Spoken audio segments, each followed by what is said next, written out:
Hello, welcome to Chaturday, everyone.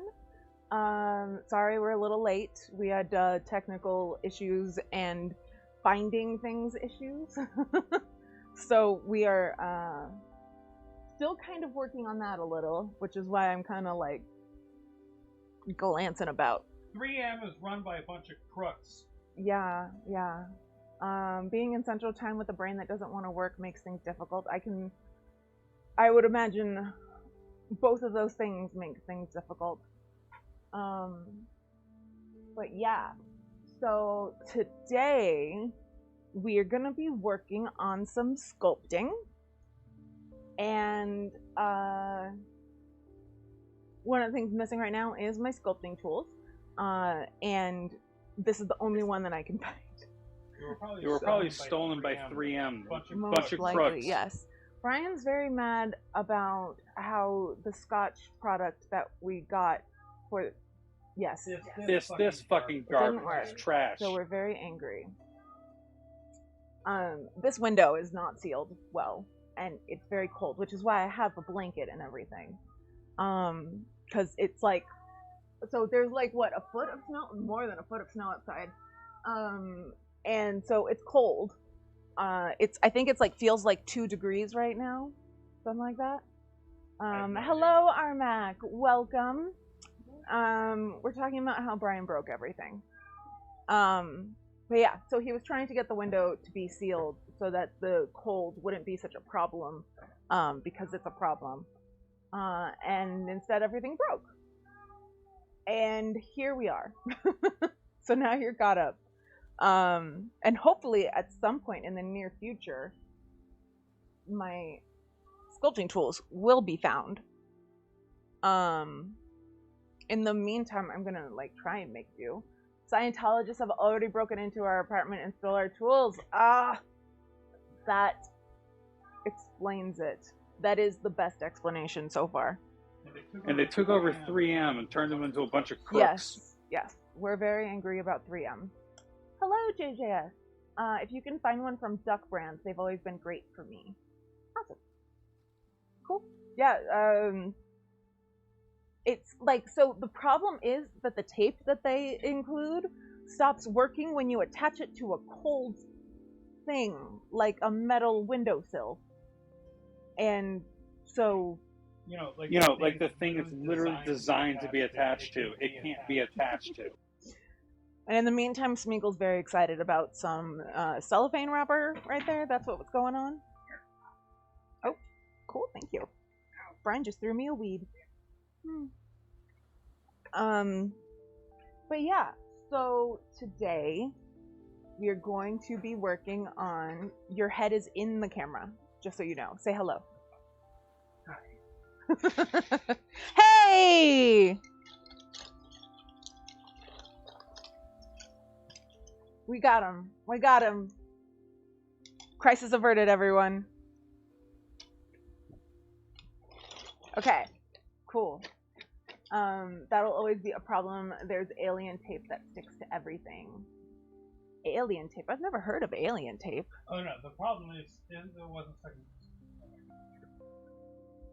The problem was it's not that it wasn't sticking to the window. The problem is that it was only sticking to the window and to the paper backing. And so if you tried to remove the paper backing, it would just rip off, and it was impossible to remove the paper backing. Therefore, it's no longer double-sided tape. It's just single-sided tape. It doesn't fucking work. We're very angry still. So yeah, so the other thing that's missing is 1/2 of the epoxy sculpt that I've been using. But I have new epoxy sculpt that's been like on the sidelines waiting to get used once I finished using the old stuff. So we're just gonna, I guess, break into that early. So woohoo! Look at how big it is. That's what she said. Wild echo from 2 mics picking up Trenchy. Good to know. Okay. Let me think about the best way to fix that. Oh, that's good to have.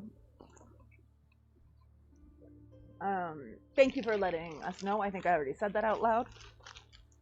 Okay, so tonight we are gonna be working on sculpting. We are gonna be sculpting Ben we're gonna be sculpting some JR stuff. Not a lot of JR stuff because he's mostly sculpted. It's just a little stuff. And then this is who I was dremeling on Thursday. She started out as Cece from New Girl and is going to be Emma Vigeland. If you are not familiar with Emma Vigeland, you absolutely should be. She is a badass lady who does badass stuff. She is currently one of the hosts of The Majority Report. She used to be a part of TYT. And one of the things that she was really known for was going into the Trump rallies and interviewing all of the Trumpies. And somehow keeping a straight face. Like, it boggles the mind that she was able to do that, honestly. And so I found this one and I was like, oh, that I can make into Emma. And so what I'm going to do is I'm going to be making her in her TYT jersey, just to make it match the line. So yeah, Emma rocks. Yeah, she's amazing. She's good on Majority Report. So Majority Report tends to be at the same time as other stuff that I watch.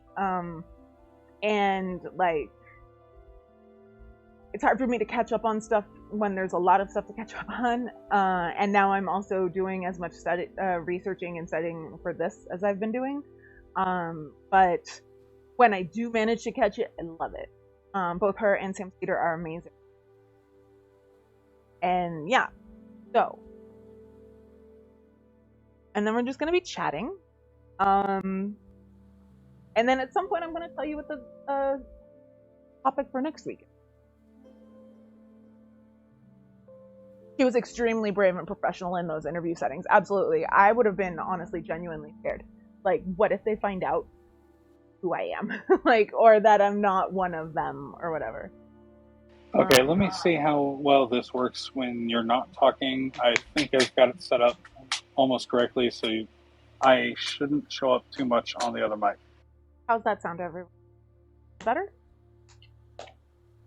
Probably already know Emma is a big football fan. I wonder if that will find expression in the Funko. I haven't fully planned out every detail of the Funko, which is generally how I do them. I kind of like just look at, I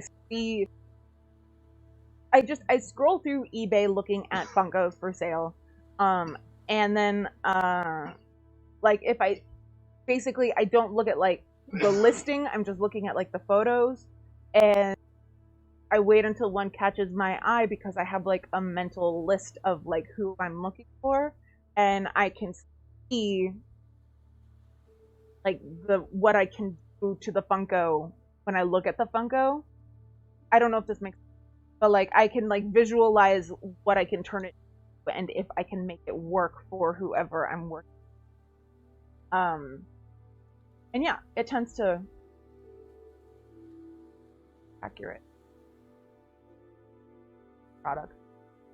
Okay, you will need to be more consistent in your volume. Okay. So when you get quiet and you say like this, it's not going to pick you up anymore. Oh, okay. And Majority Report does start a little bit before TDR, which is now a problem with watch lists. So ITs just all they can. Watching sex. Hello, Alien Sock Puppy. Oh, good. JJS says is better. Thank you. But yeah, so right now all I have planned for sure is the jersey, and then I think I'm gonna have her holding a microphone. And other than that, I haven't really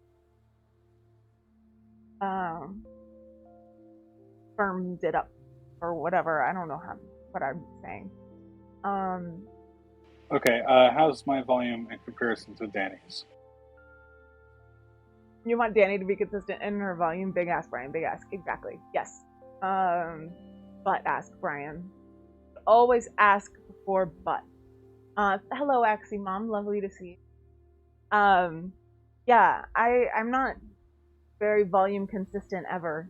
I'm like a Saturday Night Live character or something. Right, it's just that the only way I can think of to prevent it from picking me up twice is to put a noise gate on it, and that requires everything above a certain level to be picked up and everything below a certain level not to be. Gotcha. Hello, Knitfast Eye Warm. Welcome. So yeah.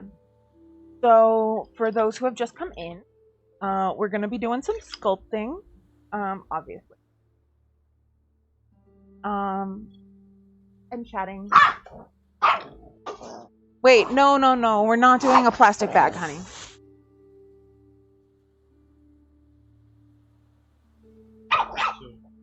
Thank you.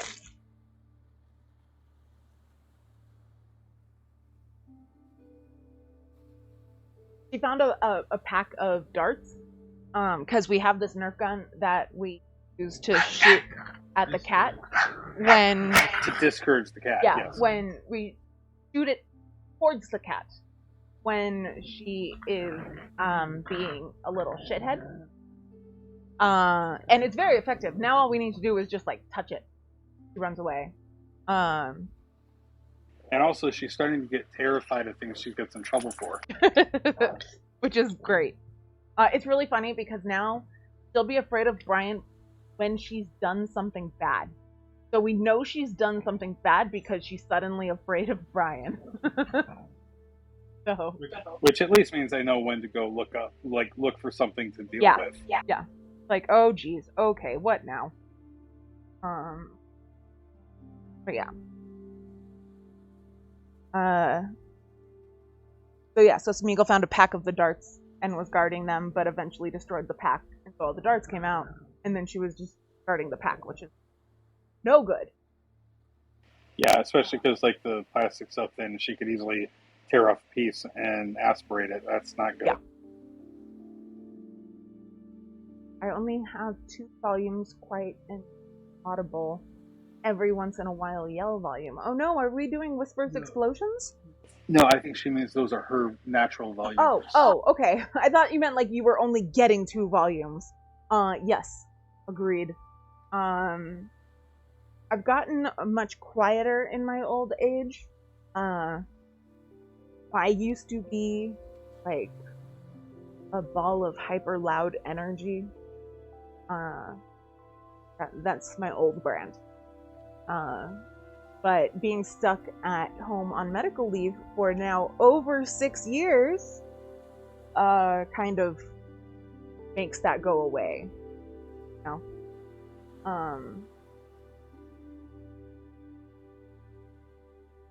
By the way, last night we watched Encanto for the first time. So good. I figured going into it, I'm like, this movie looks like a movie that's gonna make me cry. Like, I was expecting like Coco, where like at the end it's gonna be like a sobbing mess. And then instead, like, they just do like a 1-2 punch with like the second and third songs in like the first like half hour and just destroy me. Yeah. Anyway, it's a really good movie if you haven't seen it yet. But I feel like I'm really late to the party. I feel like most people have seen it. But yeah. Your cat is officially better trained than my kid. I'm afraid I'm raising a sociopath who has no shame when he does bad. Oh no. You should try shooting him with a Nerf gun. Whenever he does something bad, just pull out the Nerf gun. He'll learn. I mean, my mom did an interesting approach whenever I misbehaved, which was if I was misbehaving, or at least this happened a couple of times. Like I was yelling and arguing with her, she'd just dump an entire pot of water on my head. Not like the pot, but just the water I thought part. that was just like a one-time thing that she happened to be holding a pot of water. Well, yeah, but I'm recommending it as effective. Okay. So it wasn't a tactic for her, but you're recommending it as a tactic for others. Oh, absolutely. Anything that's absurd and that, like, you want to be able to do it like 2 or 3 times and have it be effective. But if you can figure out ways to be like completely off the wall, unexpected response to shitty behavior, it tends to break the person out of their shitty behavior because they try to figure out what the hell just happened. So you can't like reuse it because it's got to be unpredictable and absurd. But at the same time, not physically harmful or like cause actual harm or like mental harm to them. Just makes them go, what the fuck just happened? He's only 2, we'll see how things go. That sounds like the perfect age to start utilizing the, that was a snowplow, if you heard that. That sounds like the perfect age to start utilizing the Nerf gun method. Just old enough to be, like, understanding, like, oh, something bad is going on. You know? And I don't think a Nerf gun's good at 2, and the reason is like, it does physically hurt a little bit when you get shot by it. And it's loud, so, like, that's gonna be like, oh god, oh god, oh god, like, pain. But whereas the just, like, a 2, if you have water, splash, like, water in your kid's face and make them go, wait, what? 2 is peak sociopathic age. That is true. By the way, I'm not actually condoning shooting your child with a Nerf gun. It is very much a joke that, apparently I'm very good at the dried tone. But yeah, don't actually shoot. That will probably get CPS to your house. I had to. Until they're like 12, then I think yeah, after 12, go ahead. Yeah, at that point, the kid knows it's not physically harmful in any way. They know that it's just like, God, stop! Yeah. You're pissing me off, rather than like actually like feeling like the parent is trying to hurt you. Yeah. Like, we don't use the Nerf gun on Smeagol because Smeagol will not understand, and Smeagol will look at us with betrayal and panic in her eyes, and neither of us can handle the idea of that. So, Smeagol does not get a Nerf gun, in case you were wondering.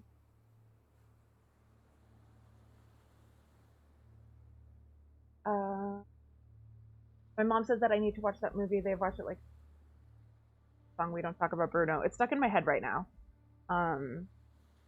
Yeah. Like, so as someone who runs a memes page, I like keep coming across memes about like We Don't Talk About Bruno and other stuff from the movie. And I'm just like, I don't get this, but I know other people will, so I guess I'll save it. So I was just kind of like, I actually want to understand these memes. That's why I finally sat and watched. I used to be like midnight premiere for every like Disney movie, or you know, like the earliest showing, since midnight premieres aren't really a thing anymore. I'm showing my age. But like I used to go for like the as soon as I possibly could for any new Disney movie, any new Star Wars movie, whatever. And now, like, 6 years of medical leave have just, like, crushed that part of me. And I'm just like, I'll get around to that eventually.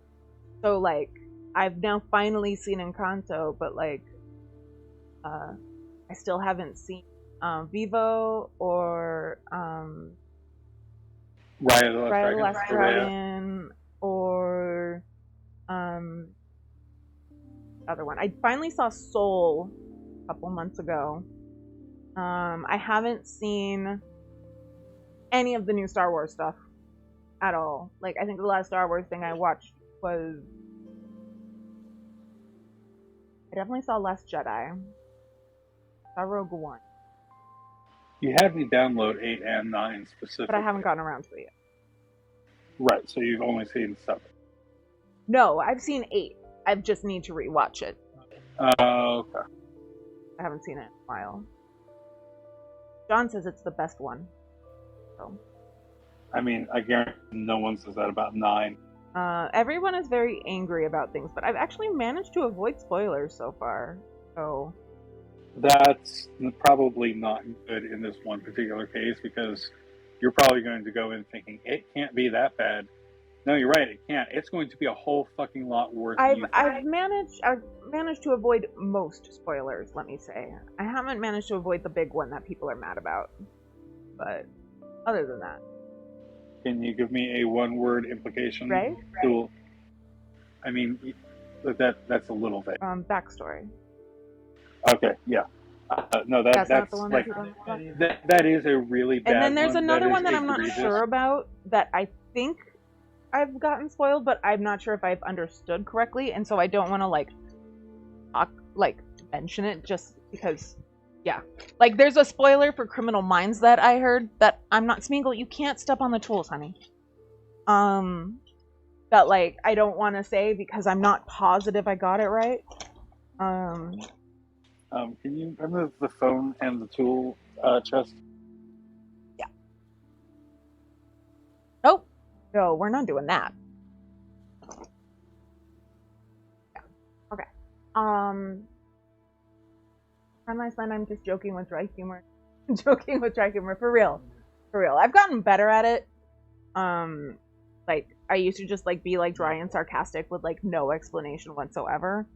So I've gotten better at that, at least. Toddler could be quite evil, yes. I've only listened to my sister sing it all day today. Yeah. Well, I mean, like, I only heard it for the first time last night. But honestly, it's not even my favorite song from the movie. Like, I also it's definitely catchy, but yeah. Yeah, I think my favorite song in the movie is the Drip, Drip, Drip. Or I'm not sure what it's called, but that one is one of the ones that made me cry, obviously. That one hit me really hard. And then the one right before that, of the Waiting for a Miracle or whatever. Those two. Like, yeah. Had Brian not been sitting next to me, it would have been ugly crying.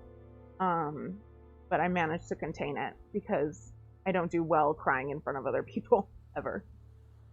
I'm kind of disappointed that you're not comfortable with that. I know. It's not just you. It's everyone. I only cry alone.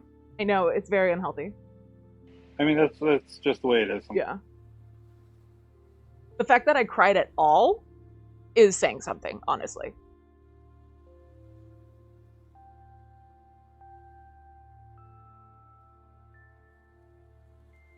Yeah. So I'm having to re-sculpt JR's shoes just because the ones that were there, just the edges got a little too rounded. Made it so that wouldn't really balance thing up. So I'm fixing that. Hopefully. My computer's fucked. Hello, Andrew. Freezing while annoying. Hope you're good. Hope you're happier today. Yeah, today's a totally fine day. There is a thing called good looking crying. Some people are not ugly when they cry, and it's very rude. Everyone should be ugly when they cry. But some people are like glamorous criers, and you like hate them a little for it, you know? Yeah, I've known a couple people like that, and it was very annoying. At least when I'm ugly crying, if people overhear it, it sounds like laughing, apparently. So, that's cool. Well, that's disturbing. Like at first, not like the whole time. Yeah. I'm also a member of the Dry English Deadpan Humor Brigade. It is it's the English humor. That's what gets people. People don't get English humor. The confusion it causes appeals to my inner trickster. Lovely. Yeah.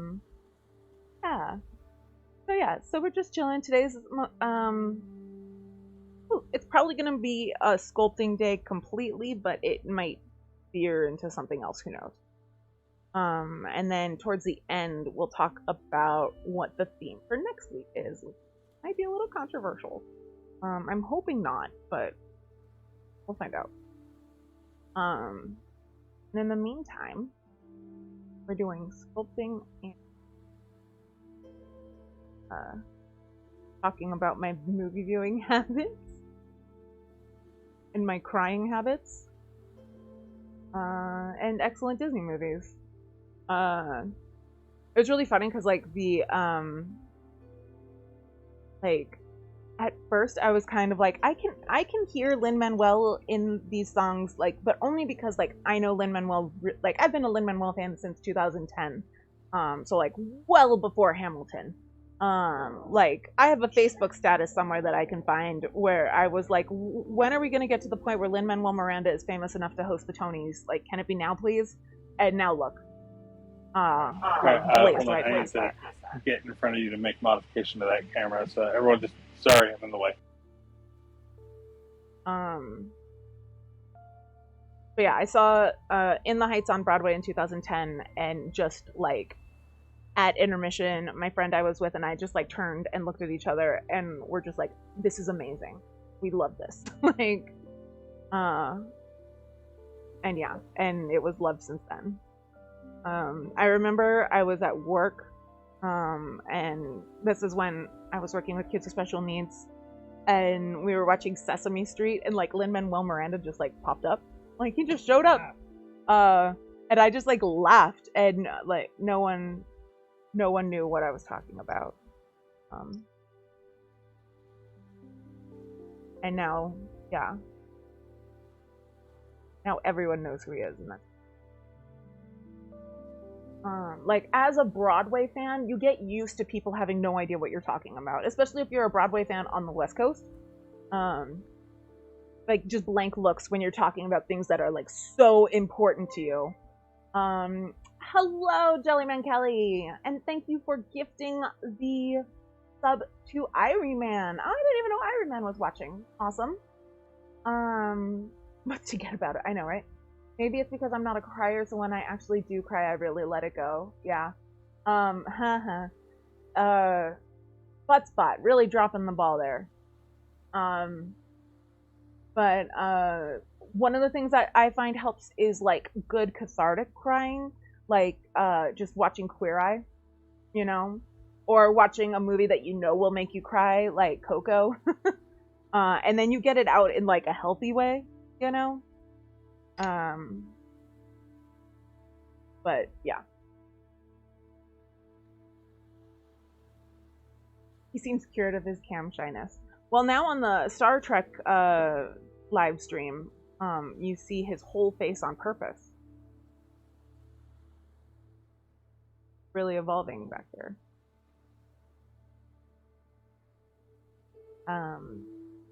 The greatest trick I've played on all of you is making you believe that I'm camera shy. You are not camera shy.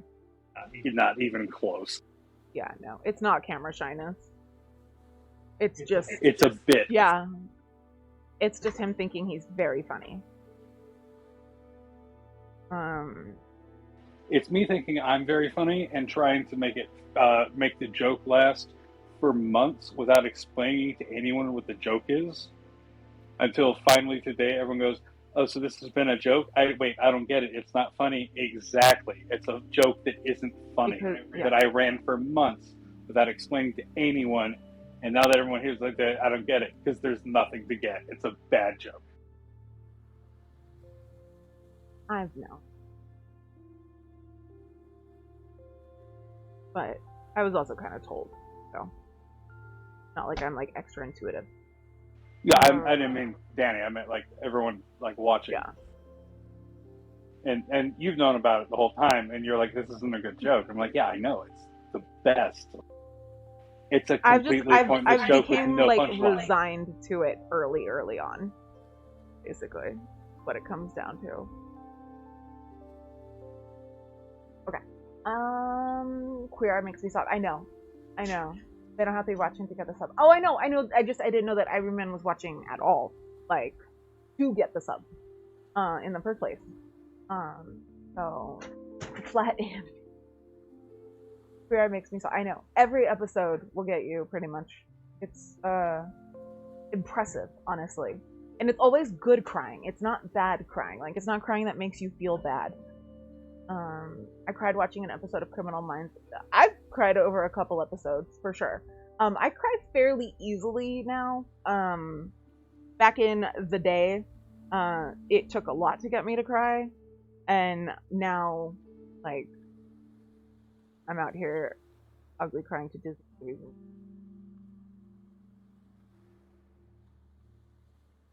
But yeah. My evolution? Part of becoming more attuned.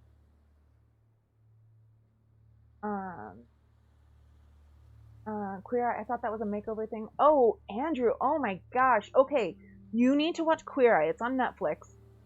Just start at the beginning, and you'll see. It's not a makeover. I mean, it's a makeover show technically, but it's not a makeover show. It's so the old, like the original show was. I went and I like started watching the original show, and like the original show was way more focused on like the makeover aspect of it.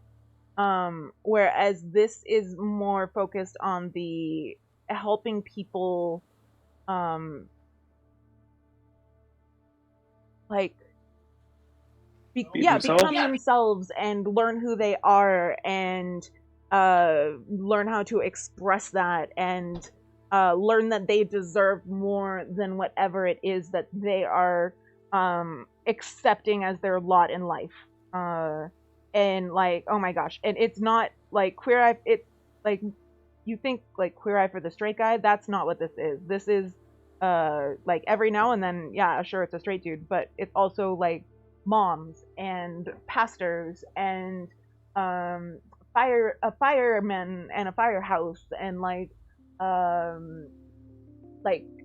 kids who are struggling with their sexuality or think of it more like gay perspective on life rather than like we're going to make your clothes look good. And it's really, really powerful, especially when they're working with someone who is not really familiar with the gay culture and like LGBTQ people in general. And so this is like new for them, and you kind of like watch them realize like, oh, this is not scary. And just by the end, it's always some emotional catharsis, and it's wonderful. I highly, highly recommend it. It is not just a makeover show at all. Like the makeover is like not even B plot, it's like C plot. When I laugh, it looks like I'm crying. Even the beagle can't tell the difference and will come over to give all the kisses. Aw, seems like laughing and crying have a crossover for a lot of people. Yeah, it's interesting, right? Like, two opposite ends of the spectrum of emotion actually have a lot more commonality in the middle than you realize. It's Queer Eye is about the makeover in the same way that Star Trek is about warp drive. Yes. Correct.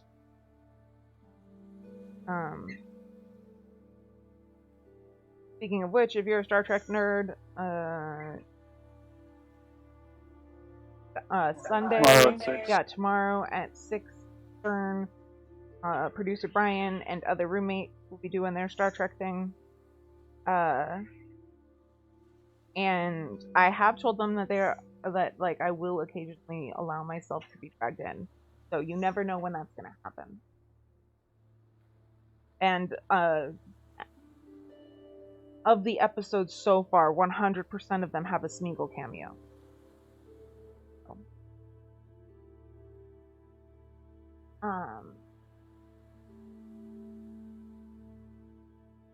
I can appreciate an inside joke with yourself, though. Nobody needs to know. Yeah, pretty much. Okay, I'm just gonna mention this, the POS that you White House. For spreader. Right. I do have to say I didn't much like the cattle farmer guy from the. I haven't watched the full last season. I watched the first I think. I need to finish it. I don't like a lot of stuff except for like documentaries for this. So it's just like when I do sit down and watch stuff, a progression of eventually getting to all the stuff that's on my list. And sometimes I just don't feel like watching anything new. Like if I'm gonna watch something, I need to watch something I know, because that's how lots of human brains work. I mean, sorry, like you'd think like last night, like you'd think like, oh, watching a Disney movie, like that's safe, and even like being aware, like it's probably gonna make me cry because Coco made me cry, and makes me cry every time I watch it. But like I wasn't prepared to be crying in the beginning of the movie, so like fortunately I was in a headspace where I'm like, okay, I'm cool with crying, but like, you know, you never know when it's gonna happen and you're not. You normally expect the dog to die at the end of the movie, not the beginning. Yeah. Exactly. John Wick. And that's why fuck you, John Wick. Exactly.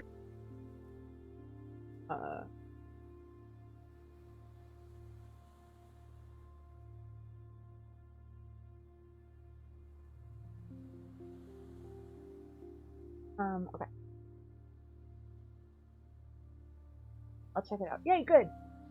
Yeah, I think you'll like it. I think you'll be surprised. Give it a couple episodes so that you can kind of get like a sense of the range of people that are on it. because it's a huge range. Oh, speaking of Encanto, there are no dogs in that movie. Like, there's not a dog that dies in that movie. I just realized I gave the impression to everyone that a dog dies in that movie, and then they're like, "I'm not watching that movie." There's no dogs in the movie to die, Yeah. so I don't think anyone dies in that movie. Period. No humans. No one that we actually see on screen. Yeah. It's emotional. Okay. Gotta catch up.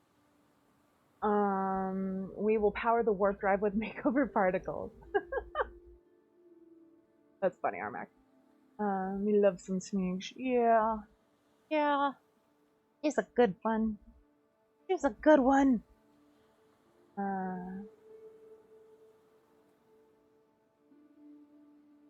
Okay. So yeah.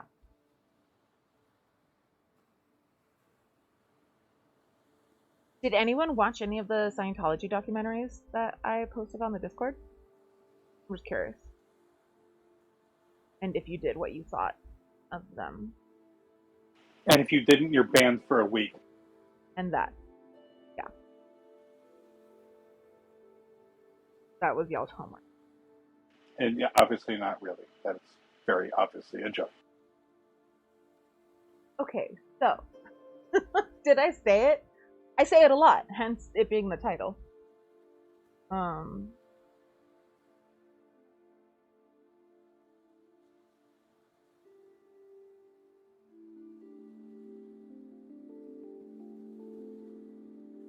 Okay.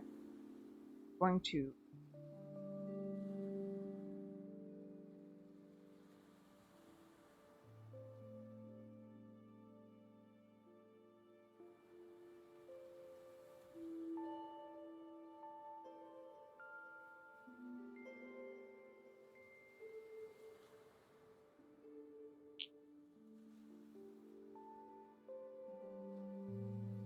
what thing was it under?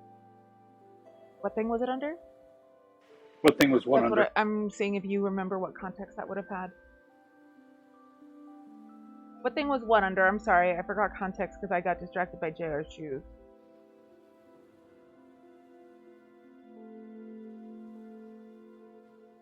I was afraid to watch it and have my kids see and not understand, and then have him accidentally become a Scientology. Oh, where was it under? Yeah. It was under the Okay So sources. So anything that I post is always gonna be under the Blue Lizard Guts, like section. So that's the section to keep an eye on if you're not doing the gaming stuff from the rest of it. Because I'm not the only person running that.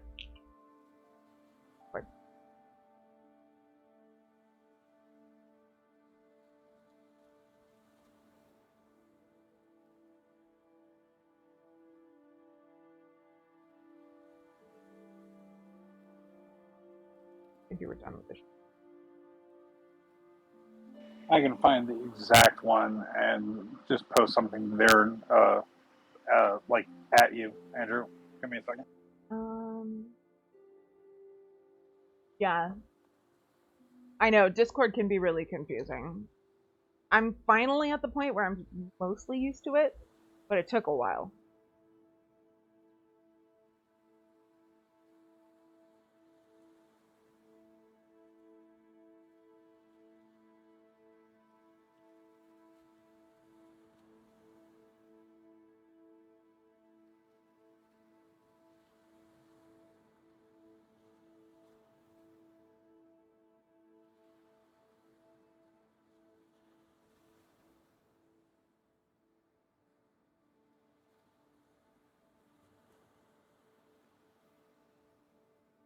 Okay. Andrew, what's your username on the Discord?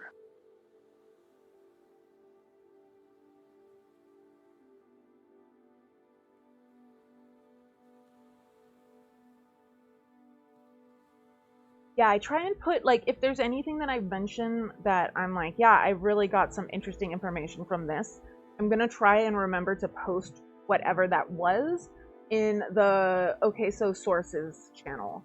So that if you have any interest in learning more, you would be able to watch or listen or whatever. So if there's ever anything I mention like that, that is where to look for that.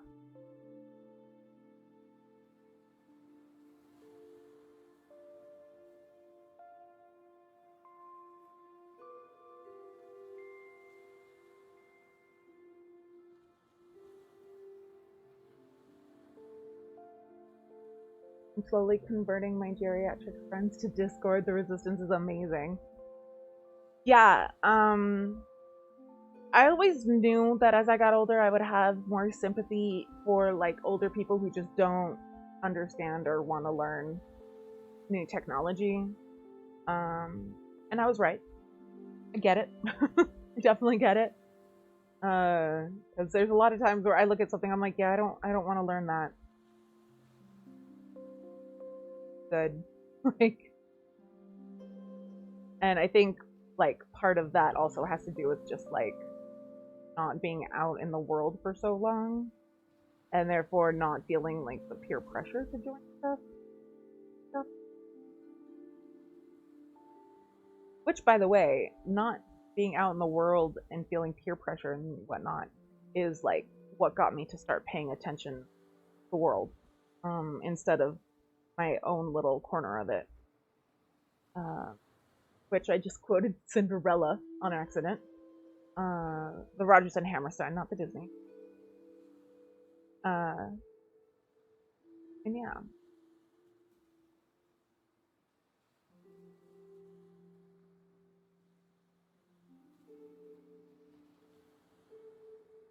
I was watching Netflix and there's a series called Trial by Media. I just watched an episode about a woman in New Bedford who was a foreman on a bar happened on in Jodie Foster's place. I've heard of that. Yeah. Oh, sorry. Okay, I'm gonna read it louder. I was watching Netflix and there's a series called Trial by Media. I just watched an episode about a woman in New Bedford who was raped by 4 men on a pool table in a bar. It happened in 1981 and Jodie Foster played her in the movie. Yeah, I've heard of that and I've seen that scene. It's brutal. I have not seen the entire movie though. But Discord is my favorite app, but I get that it can be tough for newcomers, especially if they never had experience with any old style IRC. It has been so long since I've used IRC that I forgot it all. So it was like having to like relearn. Not relearn, but like reacclimatize. Like you get on a bike and for 5 seconds you're not sure if you remember how to ride it, and you're like, oh yeah, no, I do. Like that? I wouldn't Do you not know how know. to ride a bike? No, you know this about Wow. me. Okay, yeah, I'd forgotten that. I don't know how to ride a bike. I still didn't have that in my knowledge. Like, I am very open about the fact that I don't know how to ride a bike because I find it hilarious and ridiculous. I'm curious if it's like you talk about it all the time, but it's never actually come up around me. No, it must have come up around you in the past. But do you remember it actually happening? I've definitely talked about it multiple times on here while you've been sitting next to me. Oh, okay, well, I probably just like wandered off mentally. Yeah, it's lovely how you pay attention. It really warms my heart, so. You, for a fact, know I have ADHD, and you know that happens. Yeah. And you know what it's like because you do it too. Yes. Oh my goodness. Okay. In 2007, I had a very conscious moment of not wanting to mess around with technology hobby. I'm learning Twitch though, maybe someday Discord. For now, I asked my partner to get on his fair. Twitch is a really, really brutal learning curve. Like you have to actively want to be on Twitch. Like if you're having any sort of issues with figuring it out, like you have to really want to be on it in order to like it's more energy than most people are willing to put into a new like social media something, you know. Her name was Cheryl and she moved to Florida with her 2 girls. She ended up driving her car into a telephone pole and she was drunk. Oh, that's awful. Did she survive, or are you saying like she died after the trial? I hate new tech things, they scare me, but I always end up loving them. There's so many incredible musicians like Audie, and yesterday I found this really funny and biology professor from Boston who loves cats. So I love that. Yeah, there's really fun little corners of Twitch that you find. Really unique channels and people and just and from all over the world too, which is awesome. Like if you stay up really late or get up really early wherever you live, you're gonna find people in different time zones who you wouldn't find otherwise. Which I've done multiple times. I have insomnia. I have been falling asleep regularly in the last week around like 8:30 a.m. which has been super fun, let me tell you.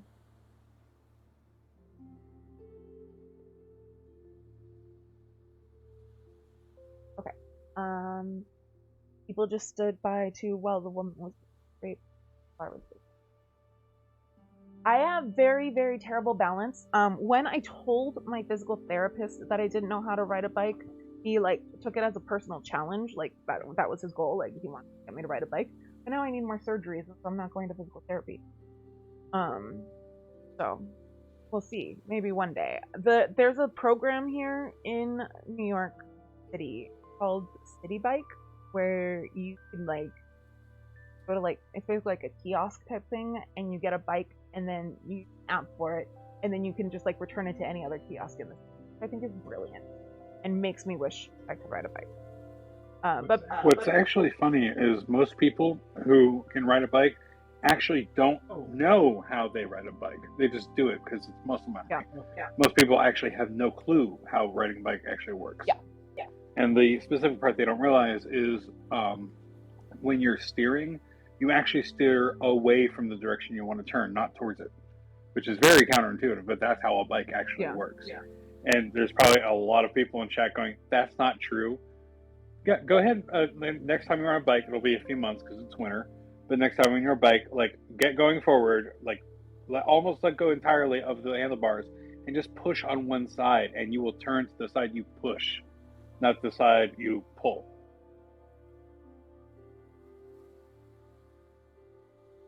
Absolutely correct, Young Sock Puppy. But most people don't know that bikes work the same way, and also don't know how to ride a motorcycle. Didn't see a therapist about her trauma and it took it. I mean, in the 80s. Yeah. Yeah. No, don't do that. That's gross water. That's epoxy filled water. That's so sad. I hate that. I hate the people who were victimized in some way and then re-victimized by the fact that society has some sort of taboo towards taking care of your mental health. Makes me very sad. Thank you. Like, I think Roman Polanski is one of the people that would definitely have had that happen. Like, he was deeply traumatized, did not get mental health help, and as a result, spiraled into a place where he was able to do what he did. And I don't think that's an excuse at all. But I think it's a tragedy that happens. That people don't get the help that they so desperately need. Like one of the things when I'm watching Criminal Minds is like all of the trauma left behind. I get very distracted by that. I get especially when there's children involved. Like what I imagine every time that there's a child and something happens to them, in front of them, whatever. What my brain does is imagine that child as an adult in the future telling their partner about they're messed up in this way because of this thing that happened to them as a kid. That's where my brain goes. But that's really with everybody, not just kids, but it's every time with kids. But I get very distracted by like all the PTSD, like all of the broken families and the broken people, and like they get to fly away in their private jet. And I'm not saying like they don't leave with trauma as well. Every member of that team is deeply traumatized and needs serious therapy. But like, I feel, I don't know, how often do they really think about all of the people behind, you know? I don't know. Anyway. And there's one other aspect of that which I think is really important that we don't actually realize. Is if you look at like someone like what was his name? The film guy. Roman Polanski. Roman Polanski. If you look at Roman Polanski and you try to figure out like what led to that happening, like what were the effects that led to him making these horrible or committing these horrible actions, that isn't necessarily just about like having sympathy. Well, that's basically what Criminal Minds is. Like, that's the plot of Criminal Minds, is figuring that out about fictional characters often based on real cases, which is why I'm watching it, because a lot of the times it's cases that I've heard of, that I'm familiar with, and I like psychology. I don't really care for, like, procedurals, like case of the week type stuff, but I feel like Criminal Minds has a different vibe. I don't know. But my point was that, yeah, it's not about, like, having sympathy for these horrible actions that they do. It's about figuring out how to prevent them from becoming the people who do these horrible actions. Yeah. And if someone says, no, that's sympathy, you shouldn't have sympathy, it's wrong to have sympathy, what they're saying is, I don't want to prevent these horrible things. I just want to be angry about them. Please let them continue happening. Yeah, and there's also the aspect of, like, mourning the person who could have existed. You know, like, exactly. When there's a case, like, with kids whose parents die. Like, there was an episode where they did, like, basically follow up with a bunch of kids whose parents were killed decades earlier. And, like, you got to see how affected they were by the case, and you could kind of infer, if you were paying attention, what their lives would have been like. Yeah, that was really powerful. Anyway. Can you scroll up, please? Just a little. Oh, I'll do it. Okay, yeah. I just thought Americans drove everywhere. Generally, yeah. Not so much in, like, not as much in big cities necessarily, especially a city like New York City or San Francisco. But generally speaking, yes, Americans drive everywhere. In Los Angeles, there are 2 cars for every 1 person. Which is by design from Big Oil.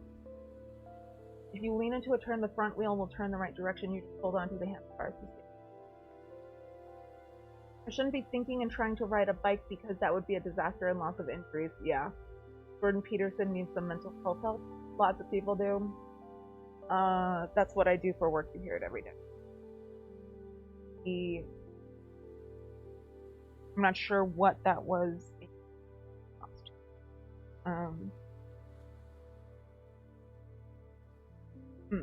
Hello, MK Ultra, welcome. Lovely to see you. But yeah, so where was I going with that? Like, that turned into a rant, but it started somewhere.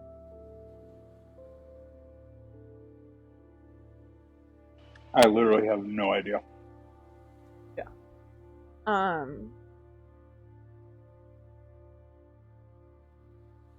But yeah, I don't know. I get very caught up. I think I've talked about this a bunch of times, but I get very caught up in, like, side characters and their stories and extras and their stories and stuff like that. Like, one of the things that I love about seeing Broadway musicals multiple times is that after I see it, like, you know, once or twice, I can then just, like, purely focus on the ensemble and what they're doing in the background and, like, appreciate the little things that they've put into their performances that most people don't notice. Yeah. So I like driving. I just wish it didn't require fossil fuel. I am very glad that I don't have to drive anymore. So back in California, like, whenever I would ride somewhere with friends, I would never volunteer to drive. And I was always, like, feeling guilty about it, just kind of like, am I just really lazy? Or, like, you know, like, why don't I ever offer? And it wasn't until I moved here that I realized, like, oh, I don't like driving. Like, I do not enjoy driving. The only thing that I liked about it was that in a place like California, you don't have independence unless you can drive.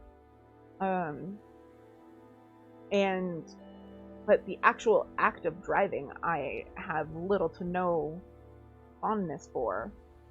This is also coming from someone who grew up like right outside LA. So I've had to deal with traffic my entire life. Like serious traffic. I was a mental health nurse. I saw how fucked up childhood can fuck people up. Yeah, for life. I teach part-time and I'm a paralegal in a child and family law office at the moment. Oh, that's awesome. That sounds extremely rewarding and extremely exhausting.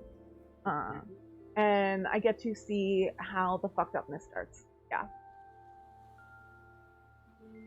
No, I stand by what I say. Like what I said, I think that sounds like an incredibly rewarding and an incredibly exhausting and frustrating job. Like it's okay, yeah. Like you have really good days where, you know, like things go right and you help people and you get to like see a tangible result of your hard work. This is like jobs like that, not yours in general, or not yours specifically. Although I hope that this applies to yours. And like those good days where things go right help you get through the bad days where things don't, you know? And I feel like at the end of the day, if you go home and you're exhausted but feeling fulfilled and like you did some good that day, like, and where do you really need? That's the dream. You know? I learned something devastating today and I almost was shocked. My mom listens to Joe Rogan and defended him against ooh, yikes. Yikes on bikes. Driving sucks. It's good for singing in the car, but that's about it. Yeah, pretty much. You get like your own little like concert arena that's like yours. And like anyone who enters it just has to respect that. And yeah, that is nice. Having that little like safety zone where you can sing as loud as you want, and you can also like cry if you need to. You can sit outside your house in your car and just stare off into space if you need to. That's nice too.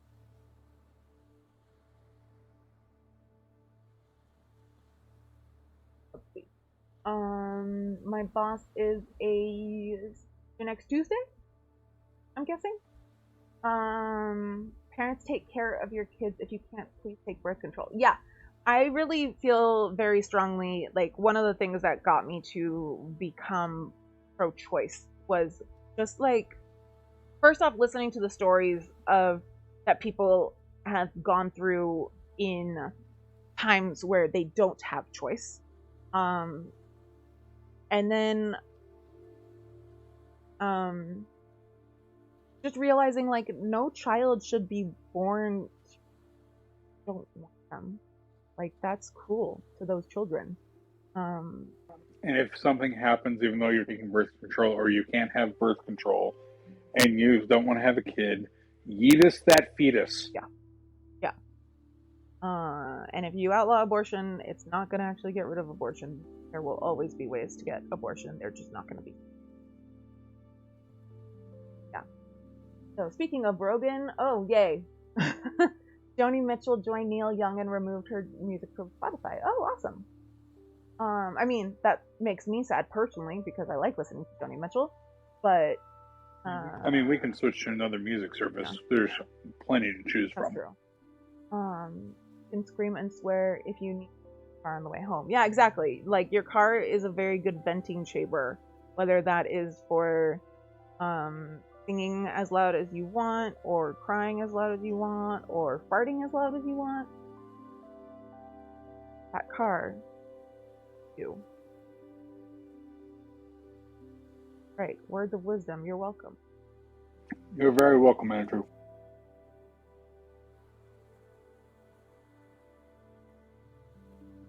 So yeah. What's wrong with Spotify? Spotify has a very, very big contract with Joe Rogan, who is an asshole and is actively spreading misinformation about COVID and other stuff.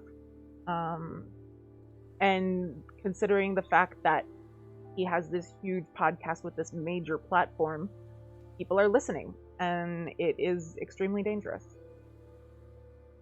I really like the pro-life rally coverage that showed the hypocrisy, right? Yeah. Anytime that you actually like sit and talk to anyone who calls themselves pro-choice, and I say that as someone who used to be pro-choice. You mean pro-life? Oh yeah, sorry, pro-life. As someone who used to be pro-life, and really that just means anti-choice. That's where my brain went, because my brain just did not want to say pro-life. They're anti-choice. Anytime you talk to someone who calls themselves pro-life, like, if you actually sit and talk to them, either you realize how like openly hypocritical they are, and just like you're like, okay, I don't want to talk to you anymore, or they realize how hypocritical they're being and you help open their eyes a little. That's rare, but it does happen. I mean, just talk to anyone who used to be pro-life, you know. I would say, Paige, they're not exactly pro-birth. They are forced birth. So they're pro-forced birth rather than just pro-birth. I think everyone's like pro-birth. Yeah, birth is a good thing. Yay, birth. I'm not opposed to it, but I'm opposed to forcing people to give birth. Yeah. Honestly, if you want one huge artist to stand up and make a difference, I can think of one that might. Taylor Swift. Like, she has started to get political about things lately. I could totally see her joining. And like her adding her music to Spotify was huge. Spotify, so that would actually put fear in them for sure.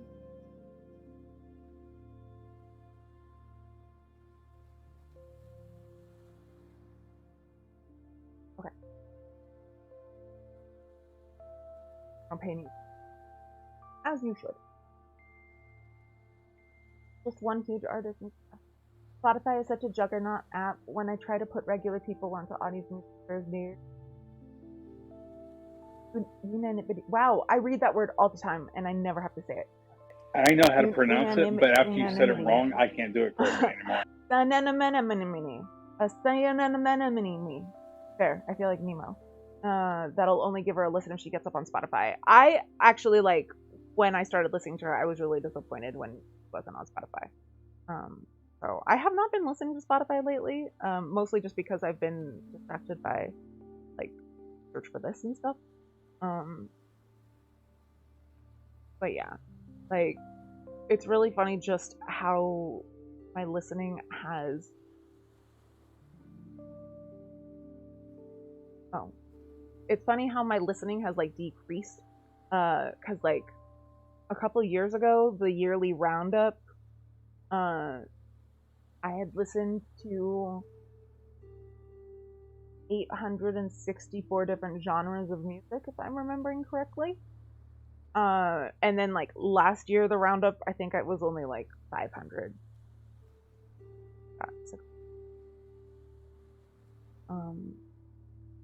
No, it was definitely less than 500. Either way, it was significantly less. Thank you, Armac. Unanimity. Unanimity. Yeah, for some reason, seeing that word spelled out fucked up my ability to pronounce it. I know how often I've pronounced it in the past, but wow, that just turned off my brain.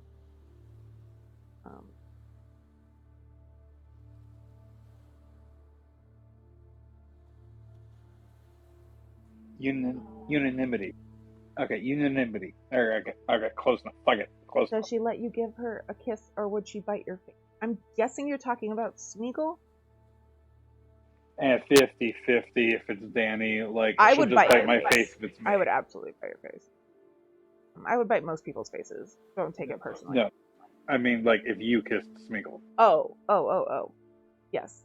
Smeagol will generally take it from me, whether or not she wants to. When she's in Gollum mode, she will growl at me as I do it, but generally still allow it. Every now and then, though, she will, like, snap out at me as I'm, like, getting closer to her to give her a kiss. And that's when she knows she's in trouble. Like, no, you accept my love. Rich.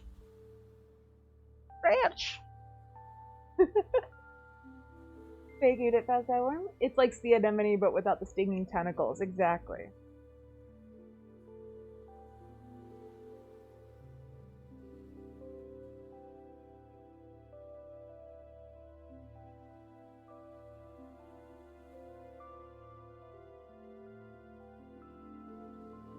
Cutie? Are you being a cutie?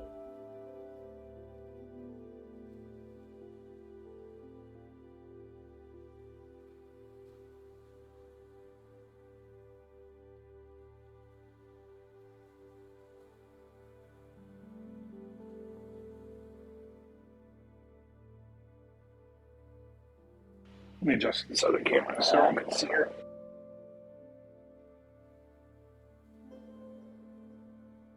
The little fox ears. The little baby. You're so cute. If you can't see it, her tail is wagging. Yeah. Thank you. Yeah.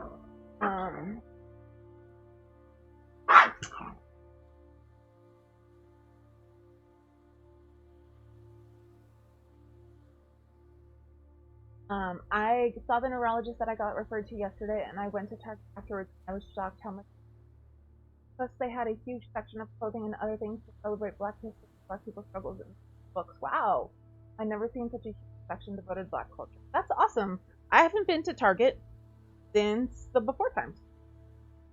I've been ago. there. Yeah, I was trying to remember the last time I went. I forgot these one. You got me Oreos. Oreos are very important. If there is a gap in the volume, I can try to address that. Hold on. Is it just me that has volume here? We're working with different microphones. Like we're trying different microphone stuff. And it's a process. We'll figure it out and then it'll be perfect. In the meantime, please bear with us. I am talking. I'll try to remember to talk louder, but it's not easy for me now. I used to just do it naturally, but then I spent 6 years inside. I used to be annoying loud. Like Okay, our volume should be about the same, I think, now. How's that working, y'all?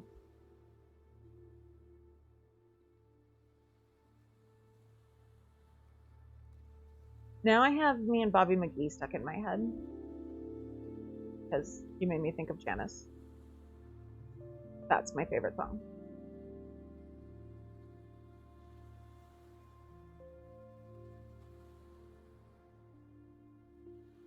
Yay!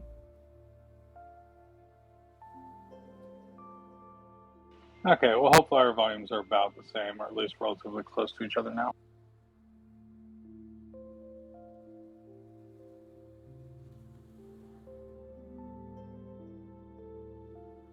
Our Target shut down, so the closest is an hour away. Jeez.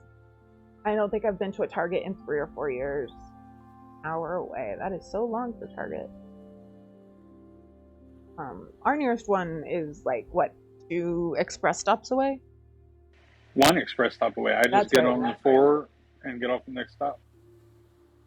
But when you shop at Target in New York City, you have to carry home everything you buy. That's hard. Same applies to Trader Joe's. Like, you have to carry that shit. On the subway. That's hard.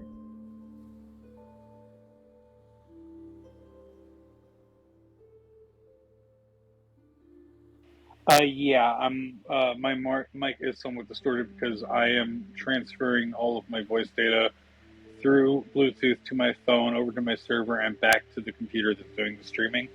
It was the simplest way to get it set up and not have to run a shit ton of wires. Okay, look, it was the first thing I thought of. Can you leave the epoxy open like that? Yeah. Is it gonna go bad? It's only if they mix. Okay.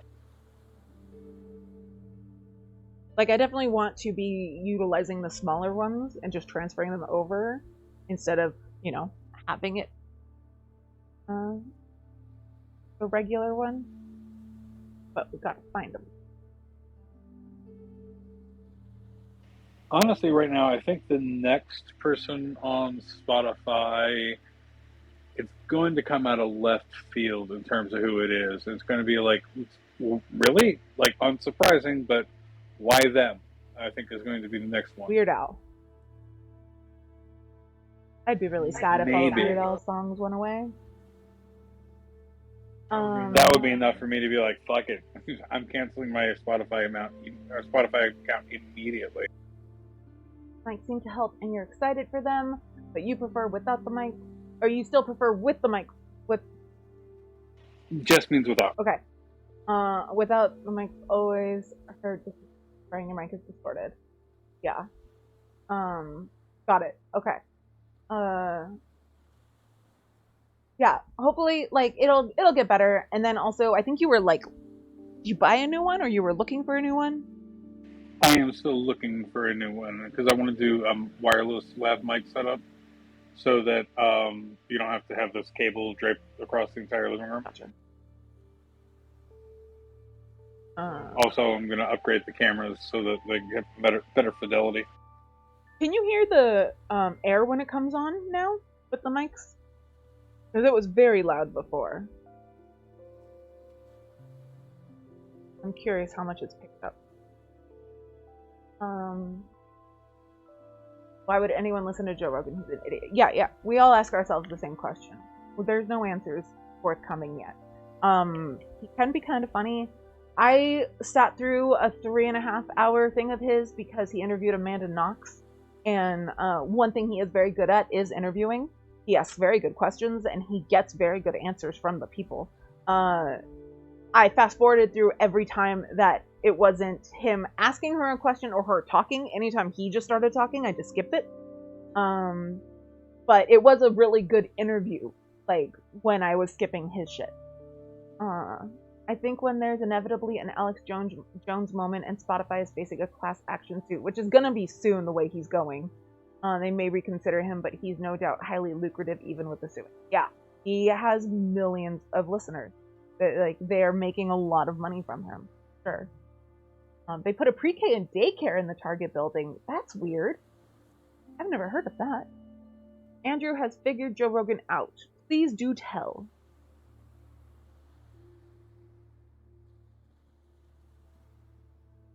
Yeah, if you can figure out Joe Rogan, that puts you ahead of a lot of people. Because, like, his whole thing for a long time was that, like, he would listen to both sides and, you know, was, like, super open-minded or whatever. I don't know. I never really listened to him. I mean, he never actually was. He would just, like, take... he would basically only listen to white dudes about every subject. Yeah. Gotcha. Yeah, see, I've never actually listened to him, like, except that Amanda Knox interview, basically. So yeah, I saw Elon Musk smoking weed with him, but that's the extent of my Rogan experience. Yeah, he's like really big on like smoking weed during his show, which like obviously I'm not going to judge that at all.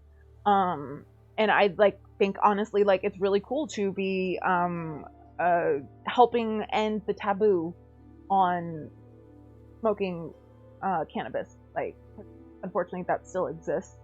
But like for him, it's not just that anymore. It's way more. It's like, I don't know how to describe. I don't know what I'm trying to say. Maybe Andrew will tell me what I'm trying to say. He doesn't realize he ain't in his sexy fear as fuck fear factor days. He's taken steroids that have affected his mind and he's all pissed off that the roids have shrunk his dick.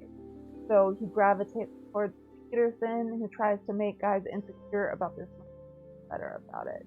I'm not for the body shaming, but other than that, well, I mean, Andrew's saying people who are insecure about their small dicks. Yes. Not that having a small dick is a bad thing.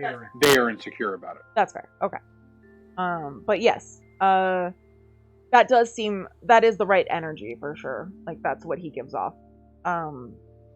Like I said, I don't really listen to him outside of like when he's on the news, and I guess like if he has an interview that is relevant to me, but it has to be one that I'm like, I feel like you're going to be able to get stuff that I can't get elsewhere. Like with Amanda Knox, every interview that she does is very different, and so I really wanted to hear what she would say with him, which is a very unique setting. But then like he also interviewed like Leah Remini, and I like listening to her a lot, but a lot of her interviews she kind of just gives the same answers, and I was like, it's not worth sitting through 3 hours when there's all this other stuff that I'm wanting to research for Scientology still. But like with Amanda Knox, it definitely felt worth it. I don't know who said Joe Rogan is Oprah for men, but it's pretty spot on. White men, quickly. Yeah, straight white men. Why else do you think that Spotify is choosing Joe Rogan over Neil Young? They're probably making more money off of Joe Rogan than Neil Young, and by probably I mean almost definitely. I mean, yeah, it's a corporation that is obsessed with money. Is gonna be the reason. It's just gonna be the money. So it needs to be a lot of artists that add up to more than Joe Rogan is making them. That's the only way that it'll make any sort of difference. I saw that one because I was watching the show at the time.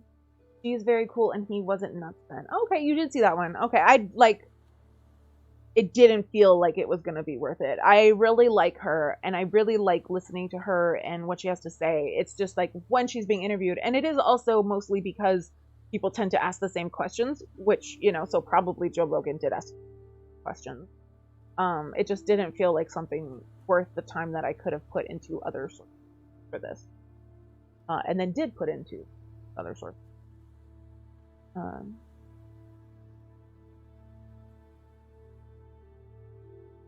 But yeah, Leah's great, and her show is great, her podcast is great. I have mixed feelings on her like co-host, whose name I'm currently blanking on.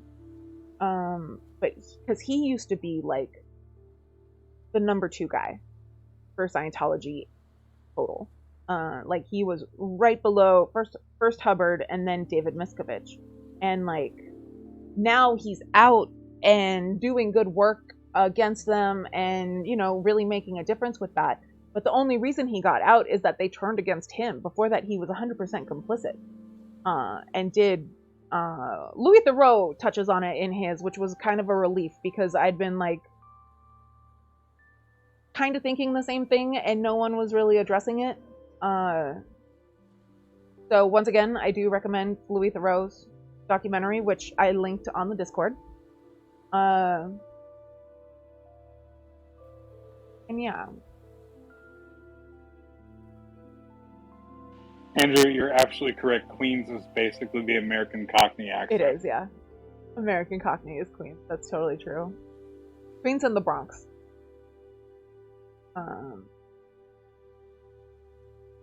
Yeah. Kind of reminds me how members of my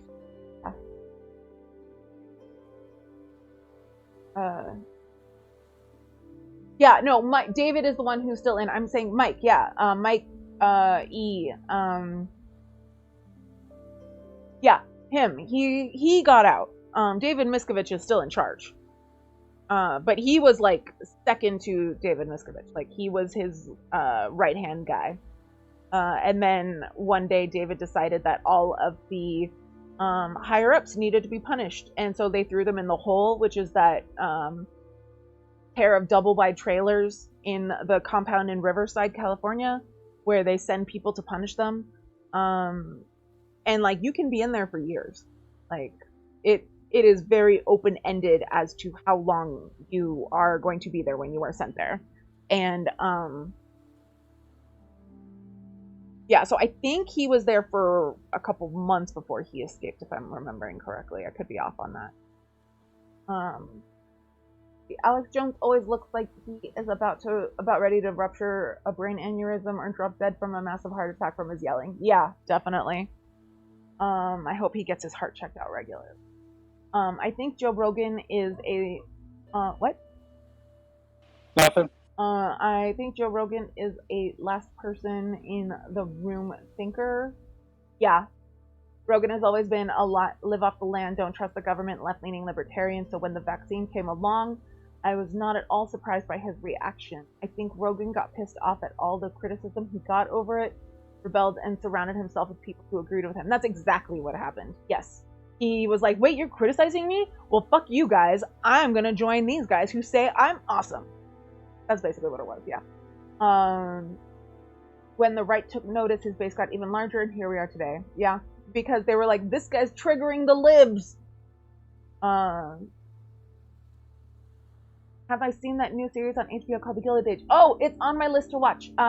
Because one of my very favorite podcasts, actually the first podcast I ever listened to, one of the hosts is heavily involved in producing that. So they talked about it, and I'm very excited. They have a podcast about the history of New York City, which touches on the Gilded Age all the time. It's about New York high society during the Astors and the Vanderbilt time frame. Yeah, the Gilded Age is a very fascinating time for New York City history because it's very comparable to like pre-French Revolution or right now here, where there's very much two cities that exist. There's the city for the rich and the city for the poor, and those two don't cross. And the people who are living in the city for the poor are starting to really build resentment towards the people in the city for the rich.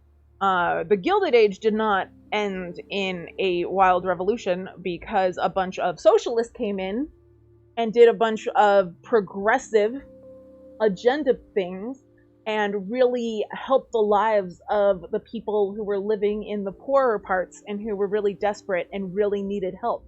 A bunch of rich people who had money and were able to use it for good came in, helped all those people get out of the situation they were in, helped improve the situation, helped them get to better situations, and it made a really big difference.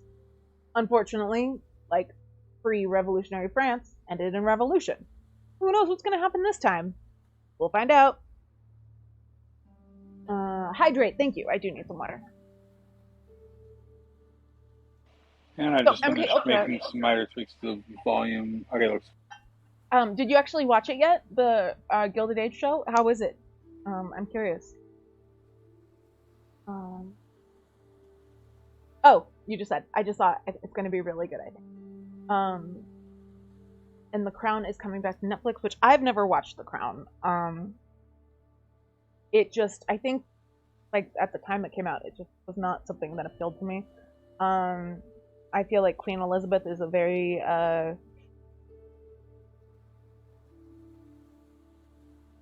divisive figure, let's say. And, I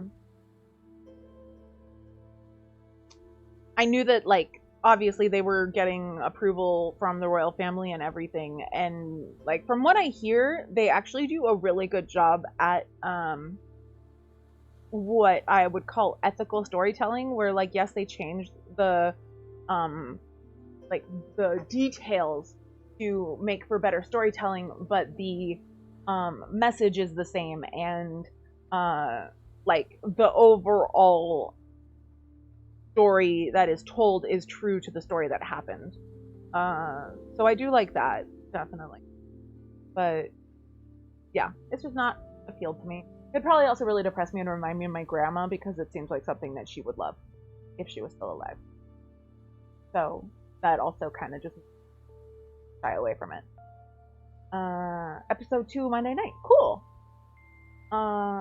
Just episode 1 so far. Okay, cool. Good to know. Anderson Cooper, he's the last Vanderbilt living. I don't know about the last one living, but he's like the main one. Like he's the one that's inheriting everything, sure. Yeah, like he doesn't seem to use his money for evil. At least he seems to, at least try a little. I don't know, but.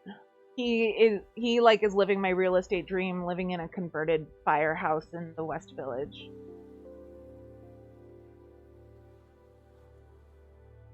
Gloria Vanderbilt, yep.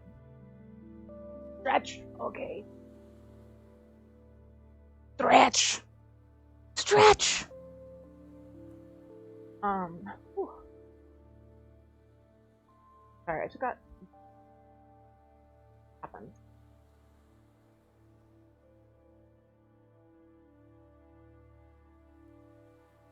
Can you say things while I'm... Yeah, do you need move things? Talk. Okay. So what are we talking about? Anderson Cooper. Anderson Cooper. I don't actually know that much about him. I know he's rich as hell. I know he comes from a rich family. And that he's somewhat out of touch with everyone else.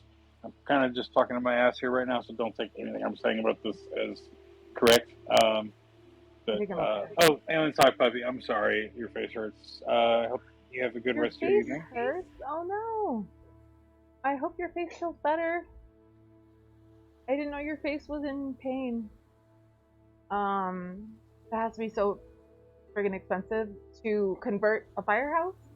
I think it kind of depends on how bad the shape is, how much you have to do, how much you want to do.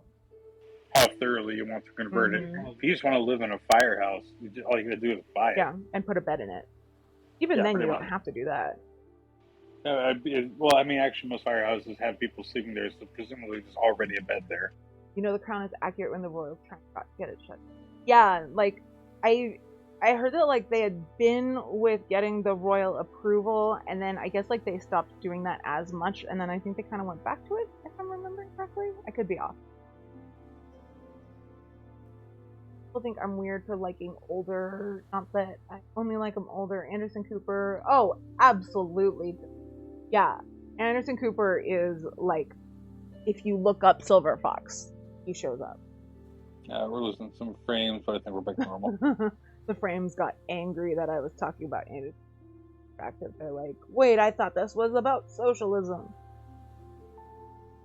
Here's the question I have: is DILF dad I want to like to fuck, or daddy I like to fuck? Apply as needed. That's fair.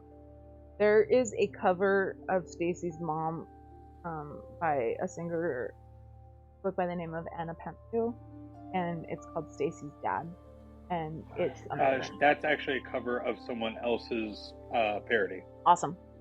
Fantastic. I've only heard her version. That's also the only version I've heard as well, but I just know that that it's a cover of a parody of Stacy's Mom. Gotcha. I like it way better than Stacy's Mom. Stacy's Dad is a significantly better song in my humble opinion. Your humbly correct opinion. Yes. Anderson Brothers, his brother committed suicide. Oh, I didn't know that. That's sad.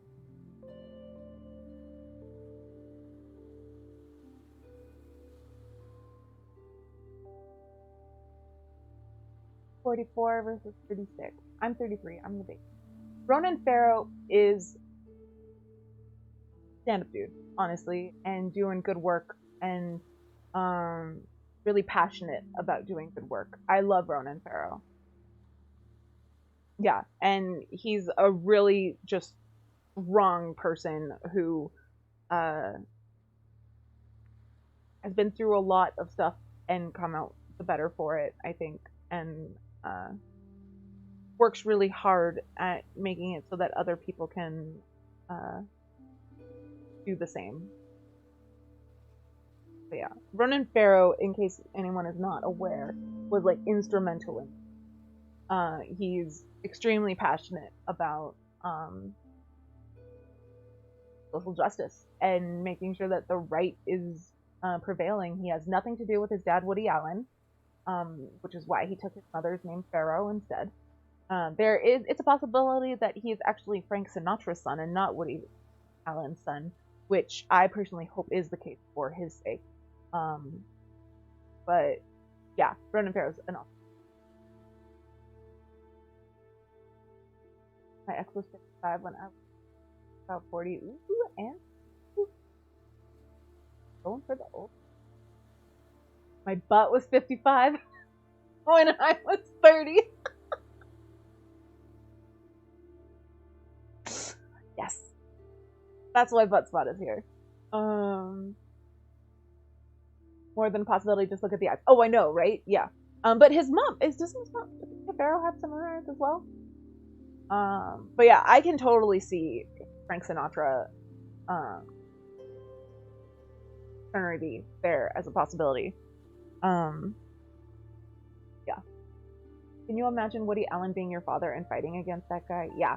I feel bad for Ronan Farrow's sister, who was assaulted by Woody Allen allegedly. And I say that the same way that I say that Terry Hobbs allegedly killed the West Memphis 3 victims. Allegedly, Woody Allen assaulted his daughter. And there's no doubt as to her paternity, unfortunately. And I think that's really cool. MK Ultra said, my mom just asked me the other day, when are you going to give me a grandbaby? I said, Mother, I'm gay and old. She said, look at Anderson Cooper and Andy Cohen. My favorite response I've heard to that was, my husband and I keep trying, but it's just not working. Oh, that's so sad. I'm not going to read that out loud just because that might be triggering for people, but that is really sad. I hadn't heard about that. Mia totally has blue eyes. Yeah, okay. So it could be either of them. Like, odds are a lot better if both parents have blue eyes, obviously. But there's no way to definitively know without a DNA test. Yeah. Unless what's his name? Or wait, hold on. I gotta run the Punnett squares in my brain. Let me think. John Lovett. No. If you've ever listened to the podcast Love It or Leave It, the host is very adorable and Ronan application. I'm way behind on listening. They might be married, but last I heard it. And adorable. I would be retiring when my kid is graduating from high school. Yeah. Put it this way, I'd rather my dad be Frank Sinatra than Woody Allen. Oh, definitely. And I'm sure Ronan feels that way strongly. I mean, Frank Sinatra is not great, but at least he's not Woody Allen. Yeah, exactly. It is an upgrade by a lot.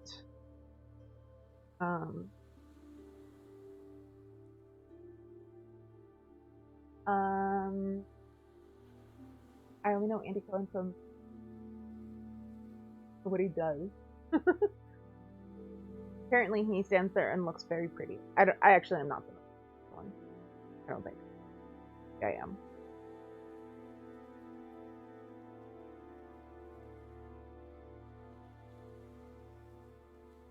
So I'm giving this Funko, who was wearing pants, a skirt. And I'm giving that other Funko, who was wearing a dress. Life is fun. Like all my friends. Just like swap the bodies? No. Yeah.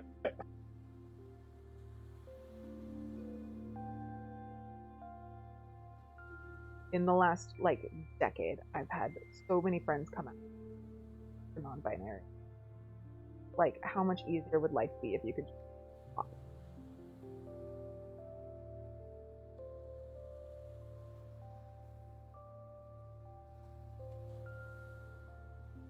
Real Housewives reality series, which I've never watched, although there were several films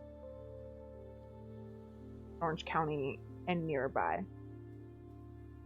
Mia Farrow is on the record saying she was sleeping with her ex around the time of Ronan's conception. Yeah, so like I said, there's a definite possibility, but there's no confirmation. I think everyone involved wants it to be the case. I would believe that they've probably done DNA tests and just haven't released the results. But yeah, no comparison as to who you prefer to have as a father, honestly. Yeah, as far as I know, Ronan has nothing to do with Woody. That 55-year-old had 3 kids and one of them was pregnant. I would have been a step-granddad at 36. Wow. But he was screwing someone on Grindr, so bye-bye. Aw. Sorry you went through that, Andrew. But, yeah, I have no interest in having children myself, ever. At all. Ever. It's not going to happen. But, I am not a child-free person who is opposed to dating someone with children. My ex had a daughter, and I loved that kid a lot. Definitely makes large bit of difference when the kids have already gotten past the diaper stage. Definitely a true part of the factors. Definitely. Although I happen to be a diaper changing pro, it's not something I want to do. I just mean like once the kids gotten Yeah, past that point, it's they've easy like to really developed love a them. personality. Yeah.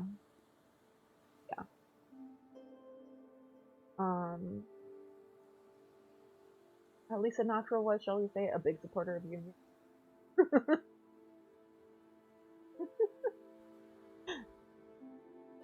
Let's see. I don't know what you're talking about. There were no mobs in Little Italy when he was hanging out there all the time. I don't have multiple places in Little Italy bookmarked as places that Frank Sinatra and also the mob liked to hang. Chloe for sure is for sure OJ's daughter. Oh, interesting.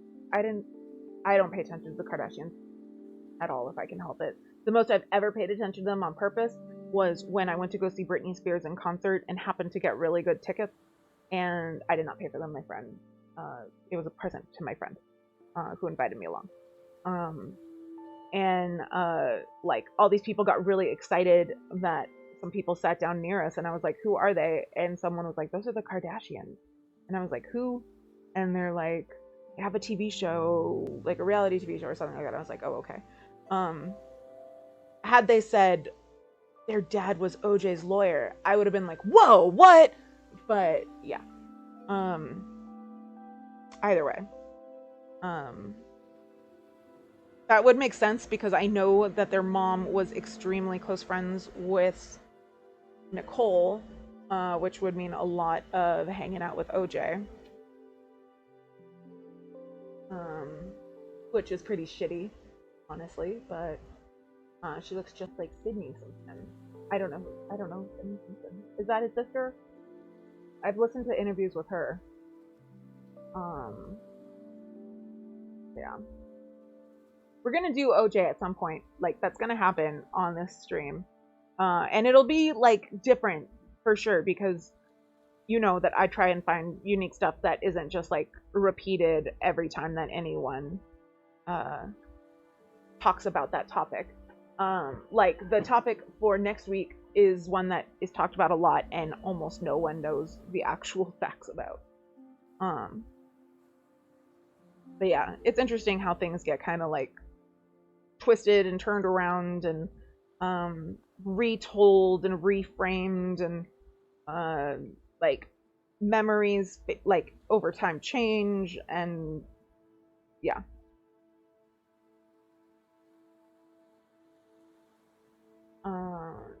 Sydney is OJ's daughter. Oh, okay. I'm so bad with names. I am so bad with names. And I also, like, I try not to pay too much attention to kids and stuff like that. Like, those kids have nothing to do with the case, and they were innocent bystanders who suffered a lot, and, like, deserve to have their lives lived peacefully, you know, or as peacefully as they can, knowing that their dad murdered their mom.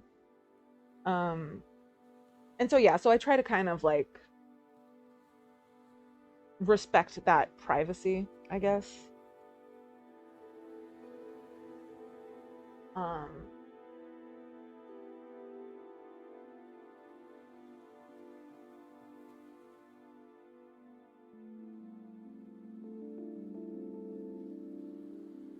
Correct me if I'm wrong, but that's the only reason why that family is famous, right? O.J. Simpson was, the Kardashians. So the Kardashians became famous because Kim Kardashian had a sex tape that got leaked. They were trying before that to be famous. Kim was, like, friends with Paris Hilton / Paris Hilton's, like, personal assistant. Like, I think it was like a one-sided friendship type thing. So they just were desperate to be famous in any possible way, and they succeeded. Like, I saw a quote from the mom once being like, when I saw or found out about Kim's sex tape or whatever, like, as a mother I was furious, but as a manager I was proud. And, like, That's cool. That's a healthy relationship to have with your children. Um, but yeah, and so once that happened, they really just like capitalized on it and never stopped capitalizing on it.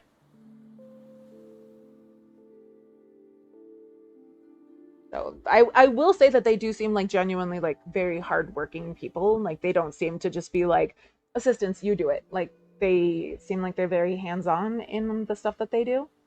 Uh, but I mean, like that's bare minimum, you know. Like wow, you do the stuff that you do instead of having other people do it, you know. Yeah. Um, I remember watching him and Al Cowlings in the white Bronco chase through LA, 1994. We all thought for sure he wasn't coming out of that Bronco alive. Um, yeah, I've mentioned on here many times. I'll mention it again. The murders happened on my 7th birthday, and the Bronco chase happened on the day of my birthday party. And I lived right next to where it went past. And my birthday party was right by where it went past. And I remember all the adults being distracted. But I don't remember the actual thing. I have no memory of that. I just remember adults being distracted during the party after we went to the movies to see Pocahontas. Um, but yeah, let's see. My parents would never speak to me again, which is fine because I'd be too embarrassed to face them. Same, all around, same. Sydney and Khloe Kardashian look identical even as adults, even though Kris Jenner denies it, but considering she cheated with Robert and for Bruce, aka Caitlyn Jenner. Um, I don't know anything about all that at all. Um, but yeah, like I know that she had a very close personal relationship with the entire family. So that's not definitely not out of the realm of the possibility. And I mean like their dad was played by Ross from Friends, David Schwimmer. Like and they did really good casting for that show. So if your husband is David Schwimmer, yikes. Yikes. Don't kink shame. I will absolutely kink shame if your kink is Ross from Friends. That is unacceptable. I gotta take Kitty to get her nails clipped. I've always done them myself, but now that she's gotten older, she doesn't run and slide like she used to trim her nails down. For the first time in all of her years, her back nails have gotten too long. Oh, she's gonna freak out being in the car. She's only ridden in the car twice. Oh, I have to like get Smeagol's nails done by someone else. I would love to be able to do it myself, but she won't let me. She absolutely panics, uh, thrashes around. Once like she thrashed right as I clipped, and it went badly, and we were both like emotional wrecks by the end of it. So I don't even try anymore because I don't want to go through that again. But yeah, she's definitely overdue. Uh, the Versace. I haven't watched the Versace one. I only watched most of the OJ one. I didn't finish the OJ one. But it was so well done. What I did watch, except, I mean, well, not except, like it's very true to form. But John Travolta's eyebrows were a problem. But you know, so were um, I'm blanking on his name. What's his name? I do not know. Like I know his name. I've read about him a million times. What is the name of that lawyer that he plays? I hereby ship David Schwimmer and Thorna. Oh God. Uh, Eyebrows exhibiting higher than normal levels of Thetan. Yeah. Yeah. Poor John Travolta. Like I said on Thursday, I think that he is trapped. I don't think he actually actively wants to be there anymore, but he doesn't have a choice. And unfortunately, that means that he is, continuing to be complicit, but yeah, I don't know what I would do in that situation. You know, I'm terrible at names. Same.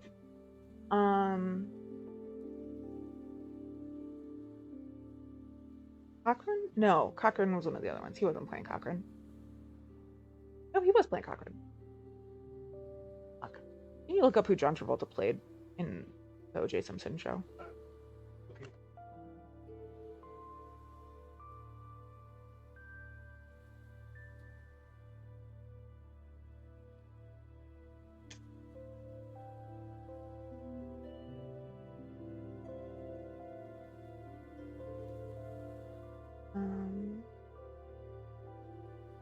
Shapiro! That's it. Thank you. It was Shapiro.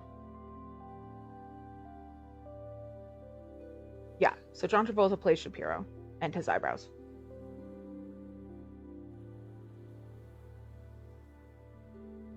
I'm really bad with names, and I haven't like actually researched anything O.J. Simpson wise in a while. I only remember the names when it's fresh. It can be problematic.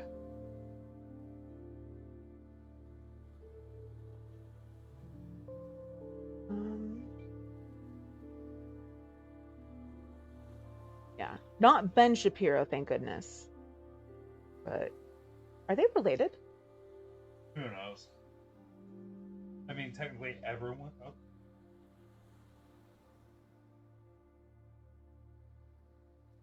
I mean, technically everyone's related to some degree, so like it's always a sliding scale of whether or not we consider someone related or not. Yeah. While doing my genealogy, I found out I'm related to one of my friends. That was cool. Like distantly related, but still related. You're distantly related to Smeagol. You're We're distantly closely related to related. bananas. Be right back. Kim found out that Chris was the one that released the sex tape and not Ray J. Oh, I didn't know that. Chris had the company sign an NDR, but when Kim sued the company and Ray J, the NDR was allowed to be broken because they couldn't make the case of innocence. The judge even tore Kris Jenner for doing that to her daughter and making her believe it was her ex-boyfriend. Jeez. I am currently remembering a meme that I've posted that said everything I've learned about the Kardashians I've learned against my will. Like not to be like, that's not towards you, Paige. You're wonderful. That family, like, my God. I feel bad for what's the youngest one's name?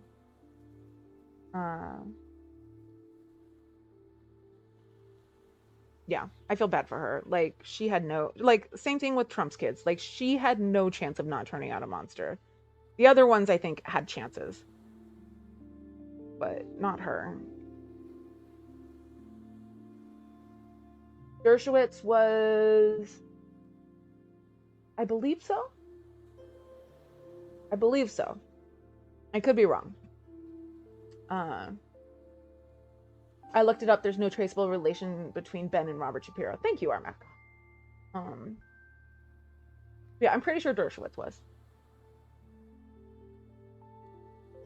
I found like a whole like series about OJ done by a FBI dude, a retired FBI guy that I really love. That I'm excited to eventually listen to whenever I get around to doing OJ Simpson for this live stream. Alan Dershowitz has been on the wrong side of nearly everything since like 1992. That checks out. Cochran at least got a little cameo in the Book of Mormon musical, so that's cool. Like, it wasn't a good context to be in, but he is technically a character on Broadway.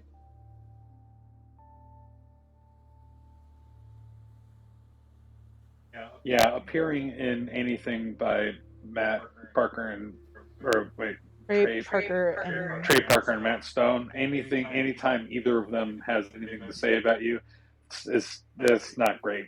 It's like if Bruno has a a vision about you. That's right, I brought it back around. To Encanto.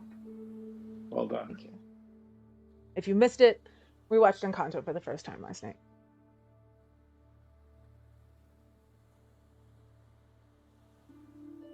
Okay.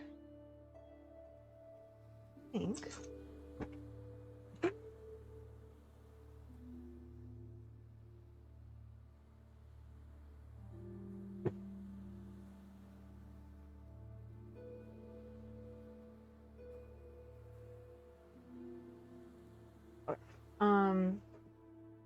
I moved from London to the small town. There were 123 kids in my year at school.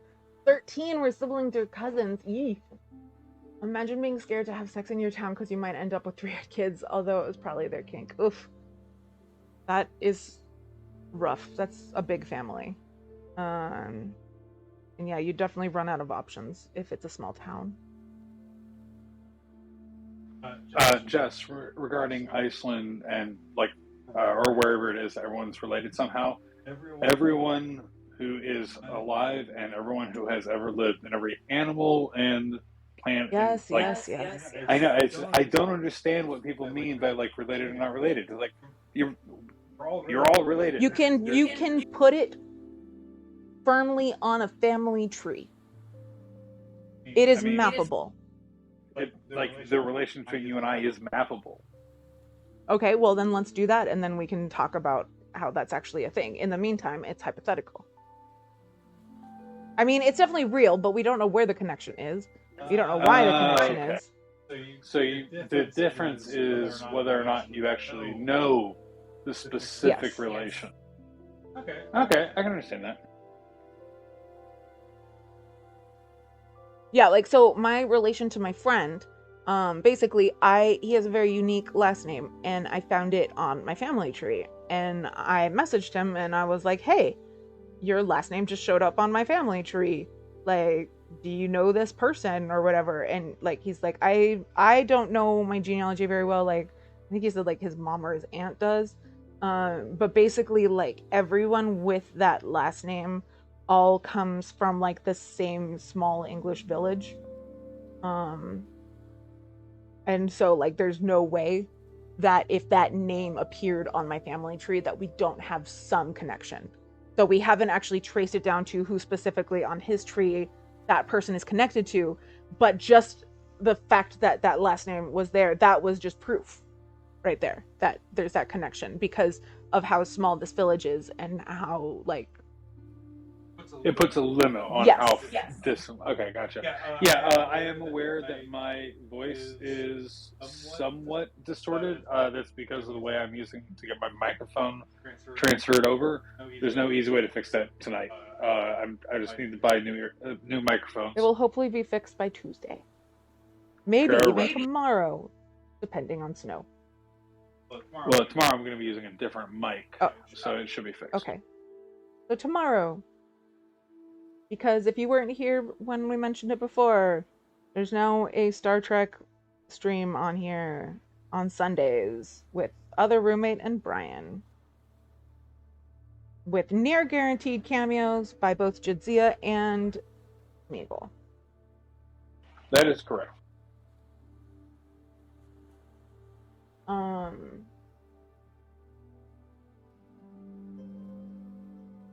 Roll up just a little.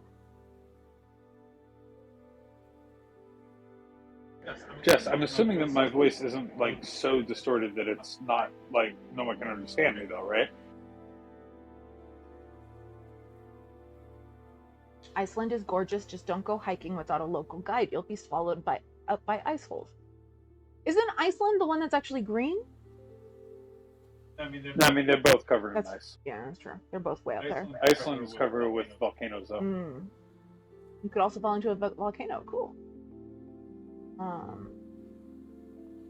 2021 was going to be the year I saw the Icelandic Northern Lights. Aw.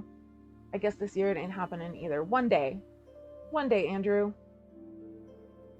One Brian's voice is closely related to the other Brian's voice. What village? I would need to ask him. I don't remember the name off the top of my head. But yeah, I could message you the last name later. And maybe you would know. I like the doppelganger Brian voice. I'm excited to hear it later. I'll have to find the VOD. Find it in the VOD. It only happens when you're talking at the same time that I'm talking, because then it can't tell whether or not to transmit my voice. Got it. Danny, don't feed Brian and his delusional thinking. I'm not allowed to feed you anymore, Brian. No food. Okay. Or your delusional thinking. It gets very difficult when you and Danny talk. I just hear you and your doppelganger voice half a second later, but it is audible. Yeah, what we need to specifically do is I had to turn down the noise gate a lot so that because you talk so quietly, otherwise people wouldn't hear anything. I've never been told that in my life. That's so fun. Well, yeah, you're talking too damn quietly for the noise gate to go, okay, yeah, I should include this. So I have to turn it way down, and then it picks me up if I'm sitting anywhere near you. I'm standing away from you in the kitchen as far as I can get from you, with you still being able to hear me, just to make sure that there's no echo. Right.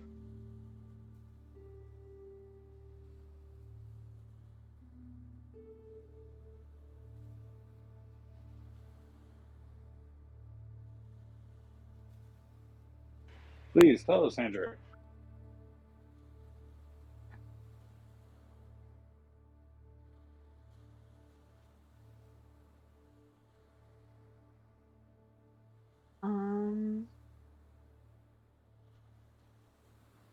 I'll tell you a quick story from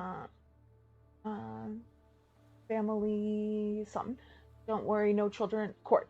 No children mentioned, but it is kind of funny. Yeah, absolutely. I love a good story time.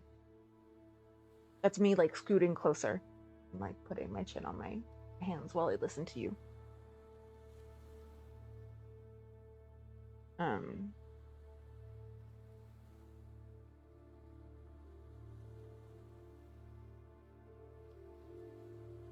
Well, we've gone full circle, and we don't talk about Bruno is once again stuck in my head. So, that's cool.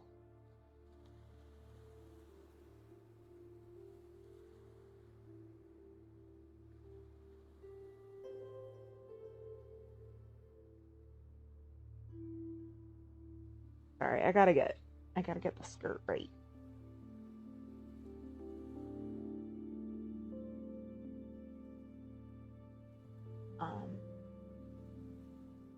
So Brian stops talking. Well, Brian went downstairs to stand outside and breathe deeply for a little while. So, you don't have to listen to him right now. I hope he can still hear me. He can almost definitely still hear me. So, yuck. Brian's voice. Gross.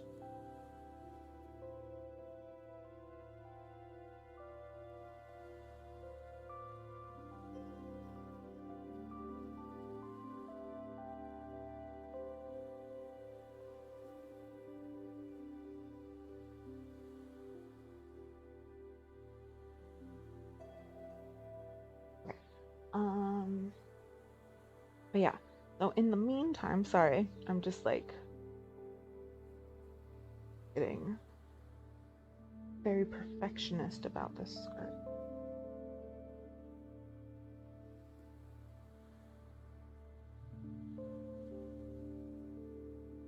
Oh, so good. Brian was super nice to me today, gave me tech advice for streaming. Yeah, he mentioned that. I'm excited to see more of your stuff, Armac. When are you going to stream again? Do you have a date? Anyone is not aware, Armac does a stream where he reads poetry, both his own and other poets, and he's very, very good. Let me see if I can do this.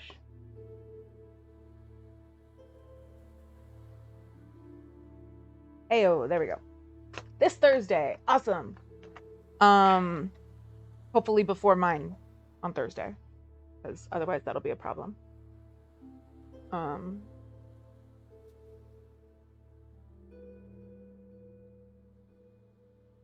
I would very much like to watch your stream. And that's hard to do when I'm streaming myself. And I always prefer watching live over VOD.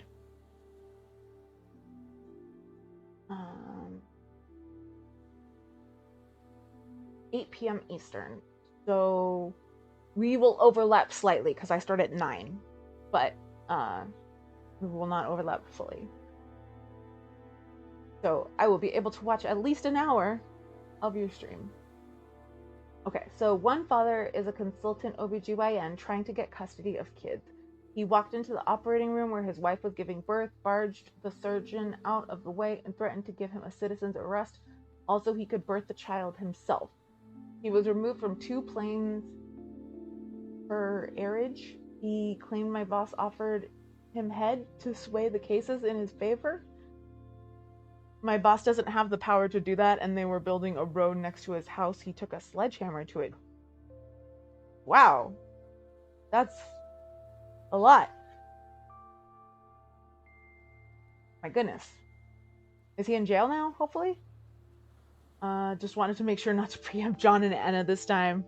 I appreciate that. I felt bad. Like, I really love that hour. John and Anna have, like, the best chemistry, like, banter. And it's really nice getting every week to see Anna just, like, laugh for an hour. Because she's so, like, she gets so stressed from the job. And just John brings out that like lighter side of her, and I just really like getting to see that. It like the way that it clearly helps her, it helps me to see her being helped, if that makes sense. Yes, I think it does. It took us 3 years to get his fitness to practice review so the British Medical Association could declare him unfit as a doctor. But just as we managed, he got arrested, so he was struck off anyway. Jeez. My goodness. Sounds like Father of the Year, indeed.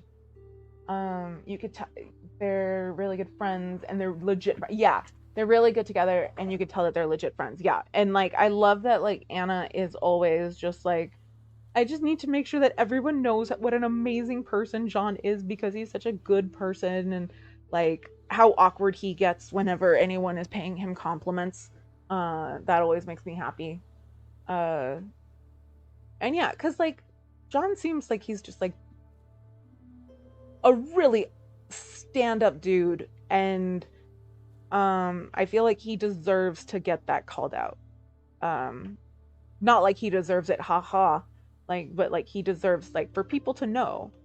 Like, I still remember, I think JR said this maybe, but, like, at one point in the before times, someone mentioned how, like, John was actually, like, the real deal.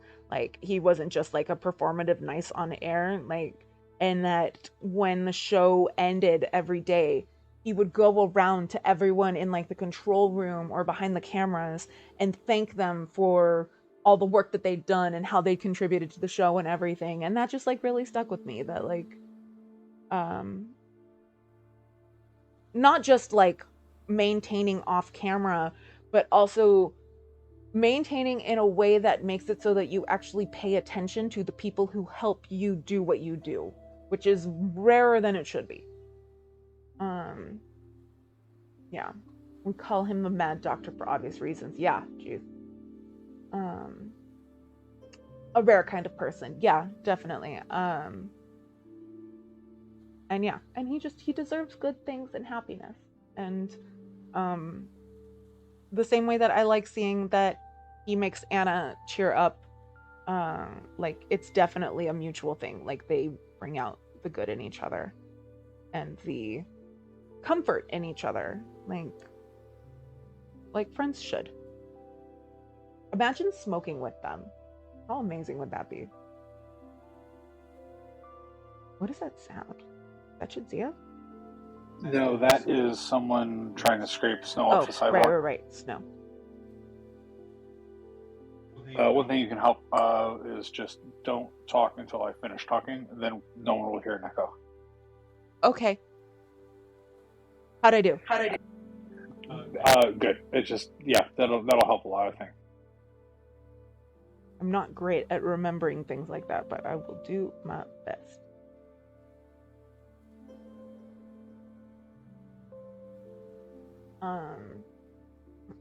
Would definitely smoke with them and with Emma too. Yeah, for real. Emma lives in New York City. Seems like a rad person to hang out. I think she might even be in Brooklyn. Not sure. I don't like stalk people. I just learn things as I go, unfortunately. And then sometimes that can, or not unfortunately, but like it can come across as creepy later when I'm like, oh, I know all these things about people. Because my brain remembers those things.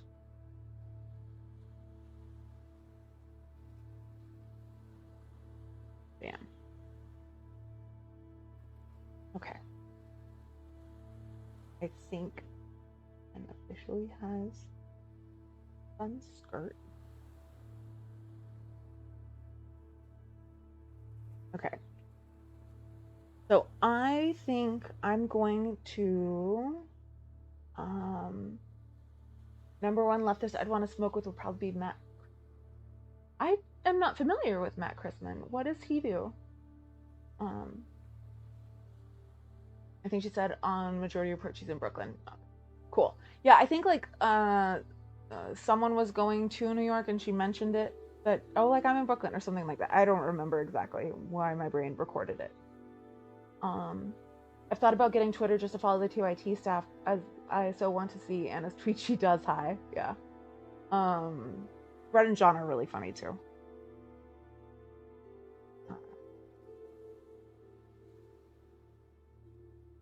Yeah. Okay. So I think what I'm gonna do is I'm going to tell y'all what the topic for next week is, in case you want to discuss it.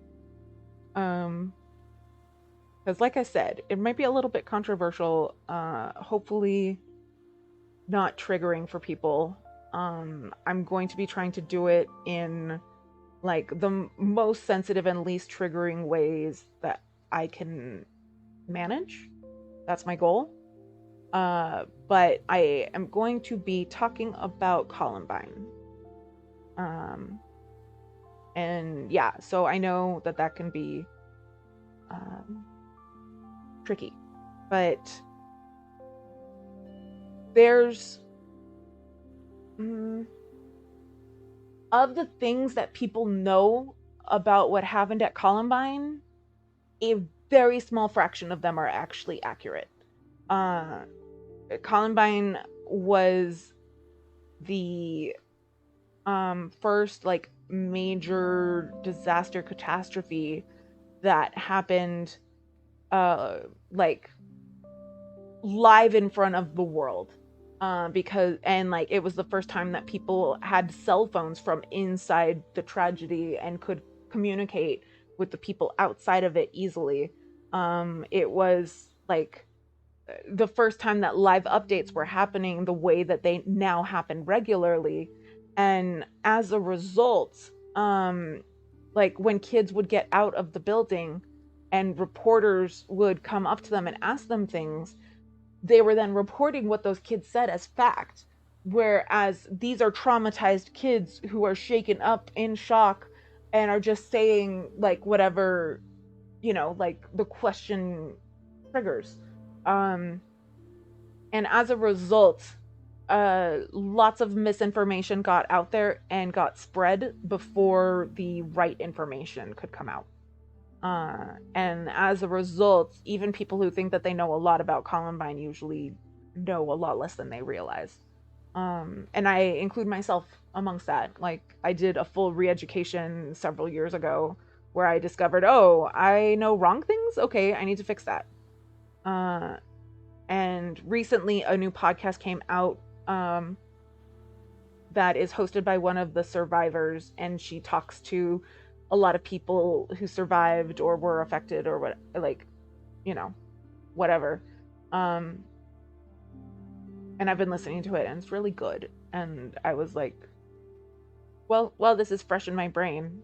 I should probably make it a live stream. Also, I don't want to have to stop listening to this to listen to other stuff. So Yeah. Let's see. He's from Chapo. I know a lot of people don't like Chapo, but I actually don't know Chapo, Armac. Watched the Ask a Mortician episode on Columbine. I didn't know that she had a Columbine episode. It's a very important event in cultural history. Yeah, it really, really shaped the world that we are in now. And like definitely very much America, but I would say also internationally in a lot of ways. And like with something that's that formative for so much, I feel like it's important that the actual information is out there and the facts and clearing up misconceptions and such. Because there's a lot of them. Like, I would almost say more misconceptions than conception. I don't know what the opposite is. Cool. I'm gonna have to look up her video. Yeah, that is. If you just send me a whisper on Twitch, I would appreciate that with the link. That'd be rad. Yeah, you can just post the link in Discord. Or that. It'll work out. Just put in the sources will be fine. Okay, so sources. That works.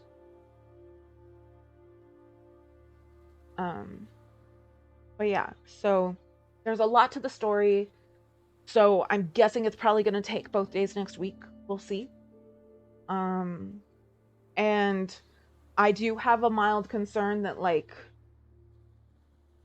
there will be a school shooting on Monday or something, you know, like in some way it'll become insensitive to be covering it, in which case I will talk about the Titanic or something, where I am cool with going on without refreshing, you know.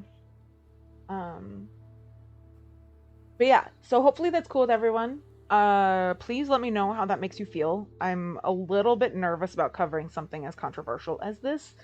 She says right after covering Scientology.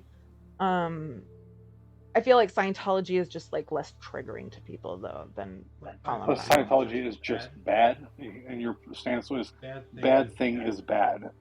Yeah. And I mean, like, my stance on Columbine is definitely bad thing is bad. Like, but also bad thing has a lot of nuance. You know, just like Scientology, but yeah. So, one of the shooters' mom gave a TED talk. Yes, I actually have that bookmarked to watch tonight or tomorrow. I find Mrs. Klebold very inspiring. She is a very strong woman who has gone through a lot and is the only parent of the shooters to speak out. The parents of the other shooters have never spoken out. I don't like, I'm not holding that against them. I don't know what I would do in that situation. Like, would I be able to talk about it? Especially considering that the other shooter was the leader psychopath. And I mean that clinically, not like you're a psychopath. Like, I mean, like, legitimately, that man was a psychopath. Whereas the other one, her son, was more of a follower in a very vulnerable position who had a lot of mental health issues that one of those could very well have been sociopathy. I don't know. But I don't think that he was a psychopath the way that the other one was. And I think that her speaking out is very brave. It took a long time for her to be able to do it. So I'm hoping to be able to either read or listen to her book before next week as well. We'll see. There's a lot of sources out there that I'm making my way through now. I think it's a worthy topic and would be interested to hear. Okay, good. Thank you, Andrew. Like, for example, did anyone know that Columbine was supposed to be a bombing? It was never supposed to be a shooting? Like, let me know if you knew that before I said it, or before you watched the Ask a Mortician thing just now. It was going to be a bombing that was going to kill a lot of people, and it is wildly fortunate that that is not the case. That was not the case. It's unclear why it failed, honestly. You did? Okay, cool. Yeah, she covered. I assume that she would cover it because that's one of the really big misconceptions. There was a bomb in their car. There were multiple bombs in multiple places. The car one was the one that they had set up to go, like their plan was for it to go off at 11 p.m. when all of the like responders would be in that parking lot, and like all the like everyone would be gathered in the parking lot because they wouldn't want to be near the school where everything had just happened. And so their plan was for their cars to then explode and kill everyone in the parking lot. Somehow they messed up, and the bombs actually went off at 11 a.m. the next morning when no one was there. Like it's honestly like it's wild that this was not super successful and killed dozens of people, at least. That was the original plan, and it was a very well thought out and thoroughly researched, thoroughly seen through plan. And it is just happenstance that it didn't happen. Like, it's wild, honestly. I'm not excited to talk about it, but I'm like looking forward to talking about it just because I really like correcting misconceptions. And there's a lot of them here. So, yeah. I knew there were cafeteria bombs, but why'd they bring guns? So their plan was for the bombs to go off in the cafeteria, and they had them placed so that not only would they go off in the cafeteria, but they would cause the library above the cafeteria to collapse into it. And so basically everyone in both places would die. But they brought the guns so that when that happened and people were running out of the buildings, they could stand there and just pick them off. So it was like a multiple phase plan. I'm bomb threat old, not active shooter old. Even during drills, we would always ask what we were supposed to do if there was an active shooter and we were all standing in big open sports fields. Funny, we never got any answer. Yeah, I'm like right on the like, I'm post Columbine, but like I was in high school starting in 2002. So it was like right after Columbine. But it was also before it became like a really commonplace thing where kids had to actively be prepared for it and drill for it and stuff like that. I was in the last of the kids to not do that.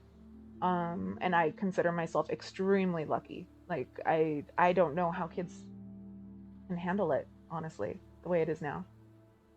I want to know why prosecutors didn't go after the Sandy Hook shooter's parent, because he killed her. She was his first victim. There's also a TED with a guy who planned to be a school shooter, obviously didn't go through with it, but useful to get the perspective. Oh, interesting. Perspective of someone who's usually dead or uncontactable behind bars.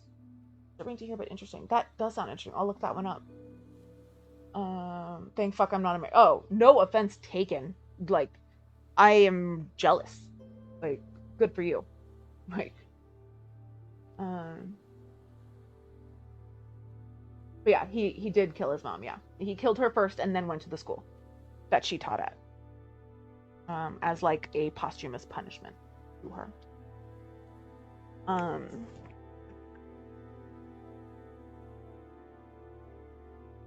But yeah, so I'm gonna try and be going.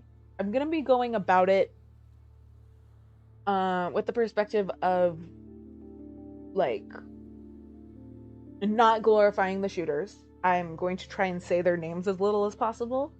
I don't know how doable that's gonna be, but we'll see.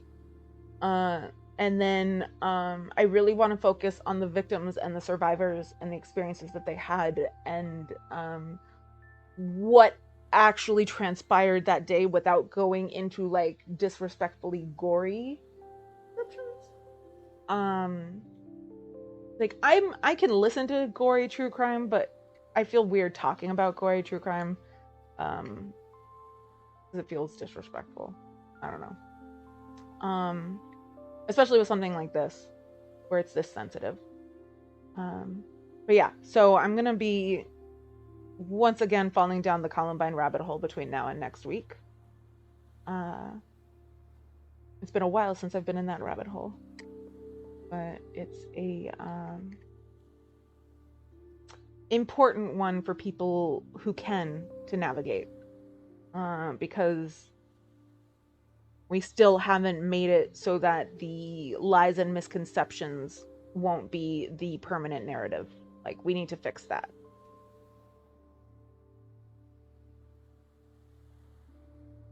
But yeah, hopefully Ask a Mortician doesn't like spoil the whole week with her awesome video that I'm sure is extremely comprehensible and informative.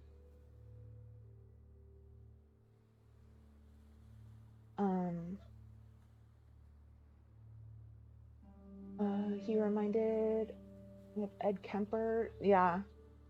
Except he killed college students. Yeah. Maybe you could use first shooter, second shooter, establish the names assigned one time.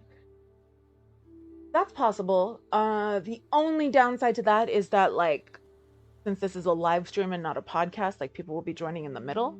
But that is basically what I'm planning on.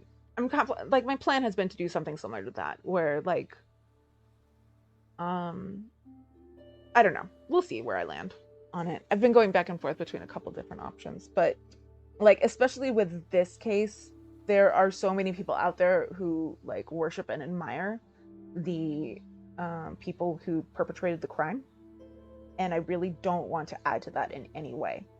I want this to be about the important stuff and the stuff that I really feel like people should know, and that they probably don't know, just because, yeah, there's a lot.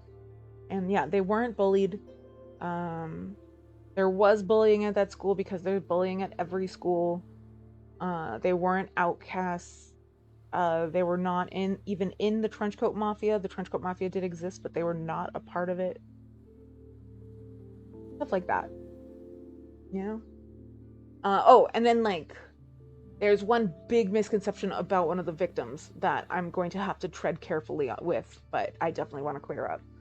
I'm not going to go into that right now because I definitely want to make sure that I'm doing it perfectly correctly and everything. But yeah, so there are multiple misconceptions that I'm wanting to clear up, that I'm wanting to discuss, and that hopefully people will want to learn and find interesting without being upset by it. That's my goal. So don't worry about being PC about it. You know in your heart what to say because you are a decent person. Thank you. But trying to be too careful about it risks diluting it. Yeah, it was fucked up. It's okay to be fucked up about it, if that makes sense. That makes perfect sense. Yeah. Piece of shit 1 and 2. Yeah, like, I definitely don't want to get lost in, you know, being PC about it. But, like, when it comes to things like trying not to say their names, in this case, I feel like it's important just because their names have been glorified in the years since. Generally, I don't like saying the people's names because I feel like they did it for, and this is like for shooters, criminals in general, like they did it for the attention and for the notoriety and for the infamy, and they're getting it, but I don't have to add to it, if that makes sense. But yeah, like, part of the problem though is that my brain, like, will record things, and so I'll be quoting something and I'll say the thing that I don't want to say for whatever reason because it's just recorded that way in my head. Yeah. Oh, the religion thing. Oh, religion. Rachel. Rachel is who, Paige?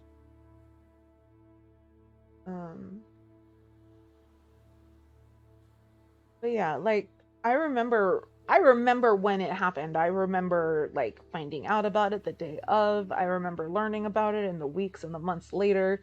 I read some of the books that came out about it when I was in high school. in college. But like, I've definitely never been like obsessed with it the way that some people can be. But I do find it interesting and I do find it important. Gotta walk that fine line, you know? Then that's with all shootings, but especially this one. Just because, like, is it really known why they targeted the school? We need to clear up right now. Yes and no. So there's the basement tapes that you may or may not have heard about, where in the weeks leading up to the shooting, they were in one of their basements recording videos, basically explaining the why and everything.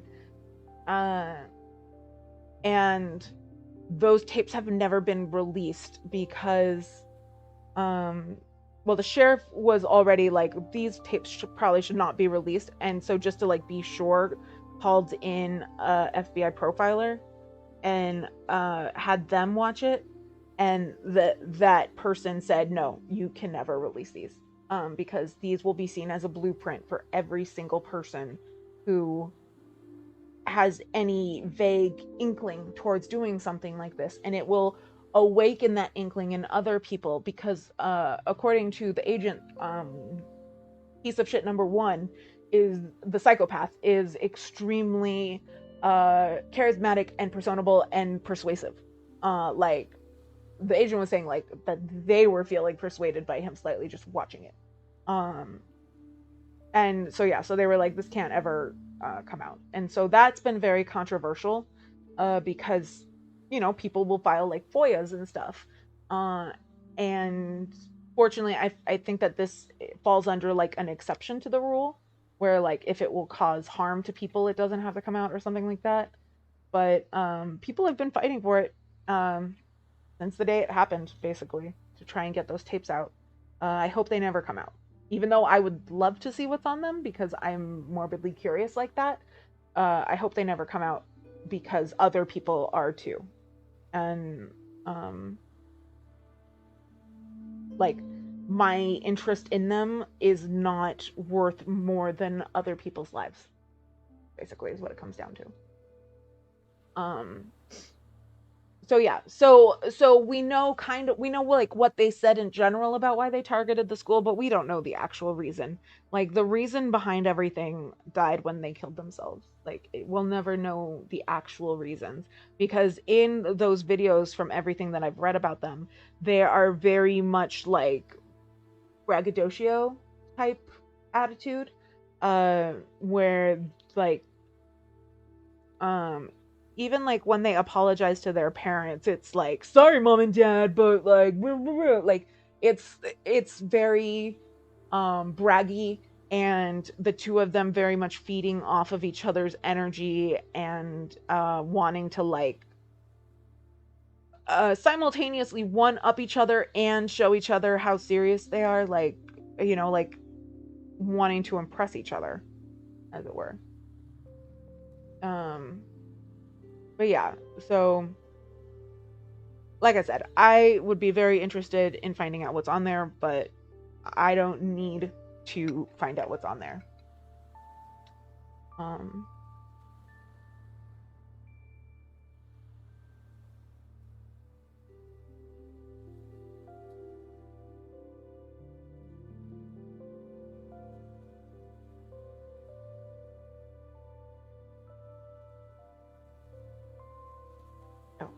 Oh, I can pick things.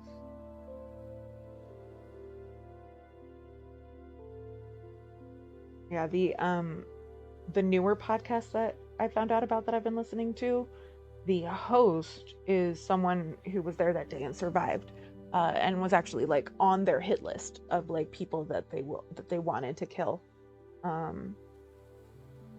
But she says, like, in the very first episode that like in the weeks leading up to Columbine, so because it was April, so it was towards the end of the year. She was a senior, and everyone was finding out about like scholarships that they'd gotten and colleges that they'd gotten into and everything, and she was not getting any sort of good news about anything. And so she said that like in the weeks leading up to the shooting, like she'd been in the library every single day during lunch because like she was studying and wanting to make sure that like, and like looking for scholarships that she could apply to and stuff like that. And like that morning, her basketball coach had called her into his office and showed her a scholarship that he had basically applied for in her name without telling her, and she'd gotten. And she was so happy that like she went to celebrate with her friends at lunch instead. Other than like if it hadn't been for that, she 100% would have been in the library where most of the people who were killed were. And the coach, the basketball coach who got her the scholarship, was the teacher who died that day. So she has a lot of feelings about him and how he like saved her life in multiple ways that day, because she was also right next to him when the shooting started. And yeah, so there's just like lots of emotional stories that deserve to be heard, that get lost in the violence. And lots of like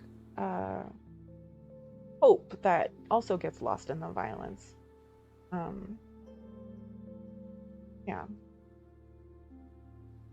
Let's be honest, them not releasing it has not stopped people killing others. I get what you're saying, but the families don't deserve to know the truth, and it's not like it stopped mass shootings and school shootings from happening. It may not have stopped them from happening, but it has definitely stopped more from happening.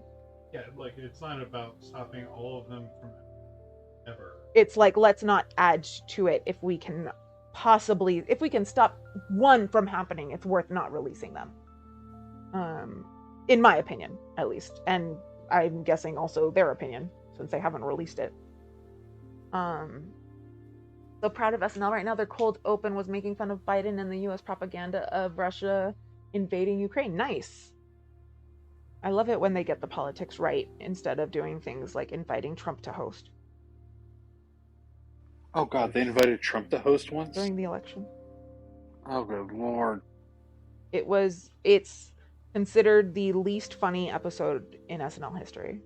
Wait, he was actually on? He hosted. I thought they invited him and he said no, I didn't miss No, that. he hosted SNL. What the fuck? Yeah, a lot of the cast members just refused to be, not a lot of them, but a couple of them at least, just like refused to be on that episode. They were like, no, I'm not going to be part of this. And the ones that were there, you could tell how uncomfortable and unhappy they were. And this was during the election. So before things got really bad. This was back when lots of people were giving Trump free publicity because they thought it was funny. Which, at the time, it was. Long term, it got less funny.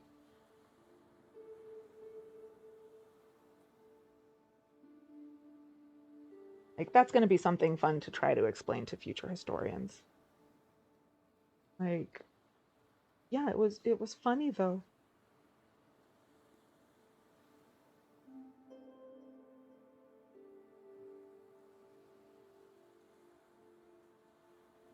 Okay. Are you interested in prison podcasts? Oh, there's an English guy, Sean Atwood, got top grade in business school at a good uni, moved to America, stockbroking, earning, shed lots of money, getting into cocaine-fueled partying, soon ends up moving weed and pills across the country and spends 7 years in Arizona Supermax. Eeh! Very dark, very amusing, but very interesting. Lots of violence, as can be expected with prison life. Yeah, the way that we treat our prisoners is unconscionable. Yeah, like, to say the least. And also just, like, very dumb and not thinking forward. Like you put people in prison where they become the victims of crime again and again and again, and victims of the system, and then you eventually release them back out, and you're like, okay, good luck.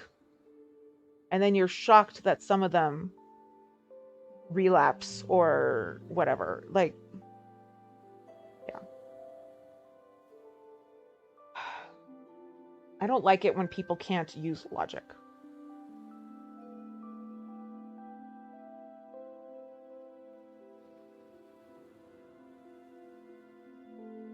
Yeah, sounds very much like the whole, like, we know we want to punish the hell out of them. Rise is going to increase the number of crimes. I don't care about the victims. I just want to punish people who do wrong things. Like, okay, fine. Very, You're actually saying you want the crimes to happen. You want victims. Yeah. The very, like, GOP mindset. Like, I don't care that this is going to ruin my life. It'll trigger the libs. And unfortunately, like that kind of mindset happens a lot on the left too. Like this particular aspect of it happens a lot on the left too, where it's like, hey, we can reduce this particular problem a lot if we take this one step. Wait, it's like, but no, we can't do that because it will result in life being slightly less awful for people we don't like. Right, but it's going to help a lot of people you do like. But it'll make life slightly less awful for people I don't like. So therefore, I need the people I like to suffer a lot, just so the people I don't like can suffer a little bit more. America. That's my agreement noise. Yeah, yeah. In case it wasn't clear.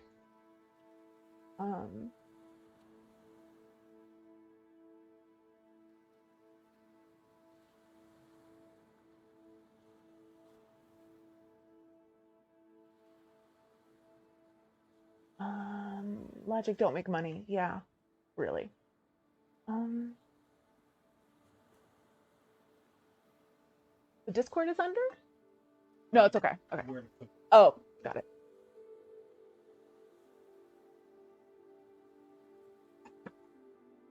Let's see. Okay. Skirt.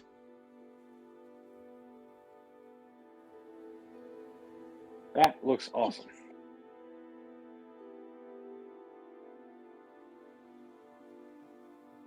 I have the America Fuck Yeah song stuck in my head right now. They definitely do that at some Supermax prisons. I don't know if that's like a guarantee for everyone who's there. But like you're talking about solitary confinement. I don't think everyone at a Supermax is always in solitary confinement. But it definitely happens a lot more there. So Supermax, you are basically confined to your prison all day, every day, but there's levels to it. So there's like the Gen Pop at the Supermax, and they get a little more freedom, not a lot more, like definitely not compared to regular prison as well, especially, but not as bad as the people who are in Supermax solitary, which is what happened to Damien Eccles.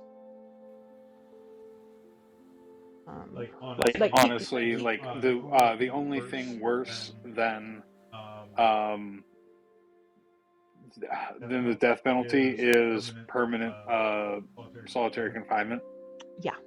Like if we're going to ban one of those, we should ban permanent solitary confinement first. Yeah, because so Damien was in Supermax the entire time that he was in prison, but spent the last 6 or 10 years in solitary. So when you're in solitary, what's supposed to happen is that they take you out into the yard for an hour a day so that you get some outside time.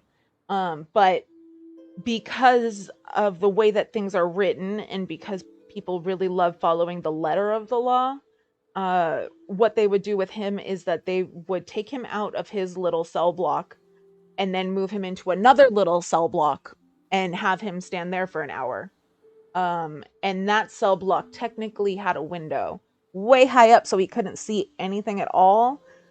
He didn't see the sun that entire time. But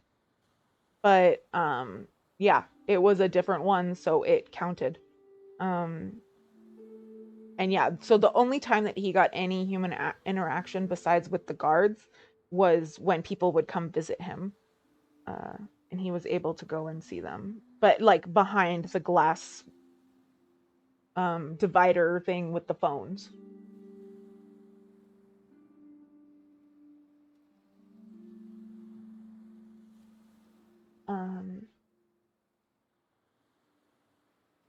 There's still occasions to murder your fellow inmates. Yeah, if you're not in solitary, you can totally kill other inmates.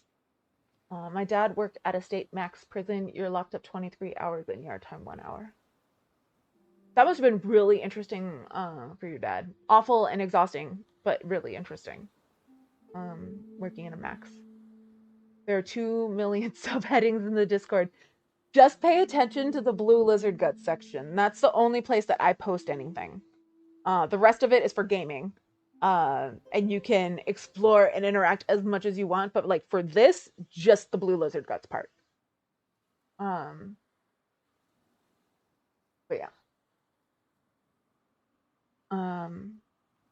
Okay. So there is Ben with her cute hair and her little skirt. I'm gonna make the little messenger bag into a galaxy brain when the skirt dries. What's a galaxy brain, you ask? Well, we're gonna find out together. My thought right now is that it is a brain with stars on it. We're gonna see if that's how it ends up.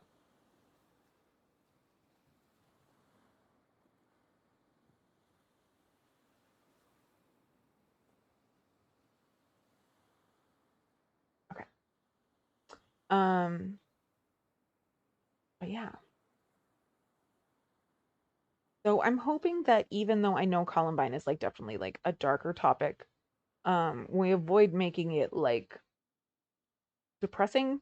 The way that I hopefully avoided making like any of the true crime stories I've done so far depressing. Hopefully. I never want to be depressing people. I just want to be informing them. Unfortunately, sometimes facts are depressing. Turn him into a bit of a racist. Oh, not like Hivil, but a lot of anger. Yeah, I can definitely see that, unfortunately. I hope that that wasn't horrible for you that happened.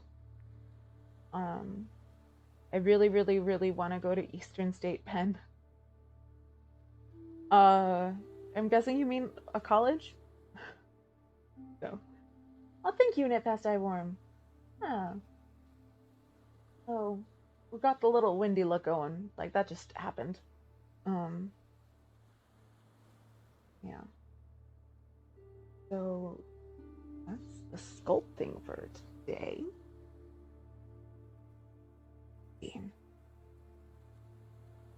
Oh, that's way better. Yes.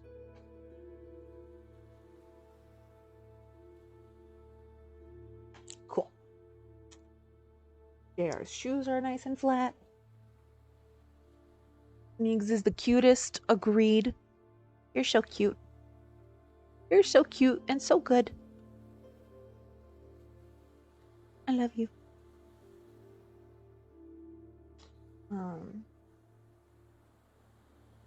Unfortunately, I saw all the footage from inside the school and I really wish I could unsee it. Yeah.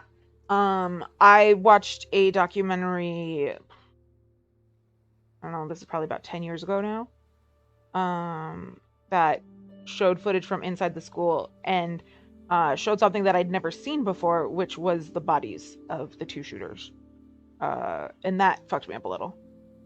And like no warning either. Like definitely not something I expected. There was no warning before they showed it. Well, if you watch through them, That's fine. I mean, if you're gonna watch any news documentary, watch it. Gotcha. Like just make me watch it first. Yeah. Unfortunately, with like. I was just saying that if there's any documentaries that it would be useful to like watch, but you don't want to risk seeing unpleasant things, just let me watch them first, since I can't remember what I see anyway. Yeah, we've talked about how like Brian would do well in like some sort of like crime scene goer profession, whether it's like crime scene investigation or whatever, just because like he would never remember any of the visuals. You would still have to deal with the sounds and smells, but Yeah, sounds and smells are an issue, but if it's a stagnant crime scene, we can just look at everything, we can process the data, and then the visuals are gone. Andy. Yeah, I still remember horror movies I saw when I was like younger than 10. Yeah, that's fair. Yeah. I also remember movies that weren't horror movies but got recorded in my head as horror movies because there was like one scene that really freaked me out. Well, that's odd. Oh, Sneeze, you get to love. Oh, you get to love times 2 because you're so good and so cute. Oh, people love you so much. Look how good you are. This is from Paige and from Knitfest I Warm. They love you so much and they think you are such a good girl. You're so good. You are. There have been 2 cases of someone killing themselves on live camera. One of which was a politician, That one fucked me up when I watched it a little. Like, not because of it being graphic, just knowing that so many people had seen it live. Like, and imagining what that must have been like for them to see it, not knowing that that was about to happen like I did. Yeah, that's fair. The really bizarre thing when I saw it was that he was like warning people to stay back because they're like worried about them getting hurt from the gun. I read an interview with his daughter. I can't remember the name of this dude, but I know exactly what you're talking about. I read an interview Buddy with Dwyer. his daughter. Who is it? Buddy Dwyer. There we go. And like, apparently he was like a really good dude and a really good dad. I think like there were financial problems or something like that, or he'd done something corrupt and was getting discovered, something like that. But like, it was like a moment of weakness type thing, not a like habitual crime, corrupt politician type thing. Like even his suicide note, he said like, I didn't actually do this, but everyone thinks I did, and now my life is ruined. I think might have been that. I don't know. Like she vouched for him being a good guy and a good dad, is my point. And I remember that part more than I remember whatever it is that he's supposed to have done. You know. It's a long, involved story. Events, also a very sad, heartbreaking story. Maybe another day I'll share it, but not ready right now, even after 20 plus years. Yeah, people distort things in events. I'm really sorry you went through all that, Jess. And I hope that one day you are able to find peace with it. I know that that can be a very empty sentiment, but I am not meaning it emptily, and hopefully that reads.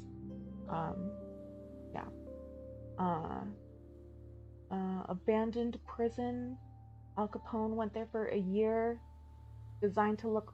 Scroll up just a little, just so I can see what he's referring to that he said. Pen.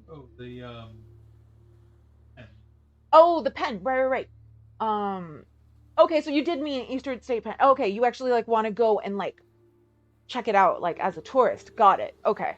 I thought you meant like I really want to go to this place, like gung ho. I applied. Wish me luck. He would be good at crime scene cleanup other than smells. I actually mentioned that, I believe, when we were talking about it. Yeah, that's when I realized smell would be kind of an issue. That and the other thing is like being down on my knees would be like destroying my knees cleaning up. There's a movie that's really good. It was on Netflix, but I don't think it is anymore. But it's probably available somewhere else, called Swept Under, and it's about a woman who does crime scene cleanup, and like she basically finds a piece of evidence that the police missed, and meets up with the guy who played Bobby Iceman in the X-Men movies, like the earlier ones. It's really good. I really highly recommend it. I don't want to spoil it because there's a lot to spoil. I just recommend it, and you should go check it out if you can find it. Swept Under. But yeah, meant to be haunted.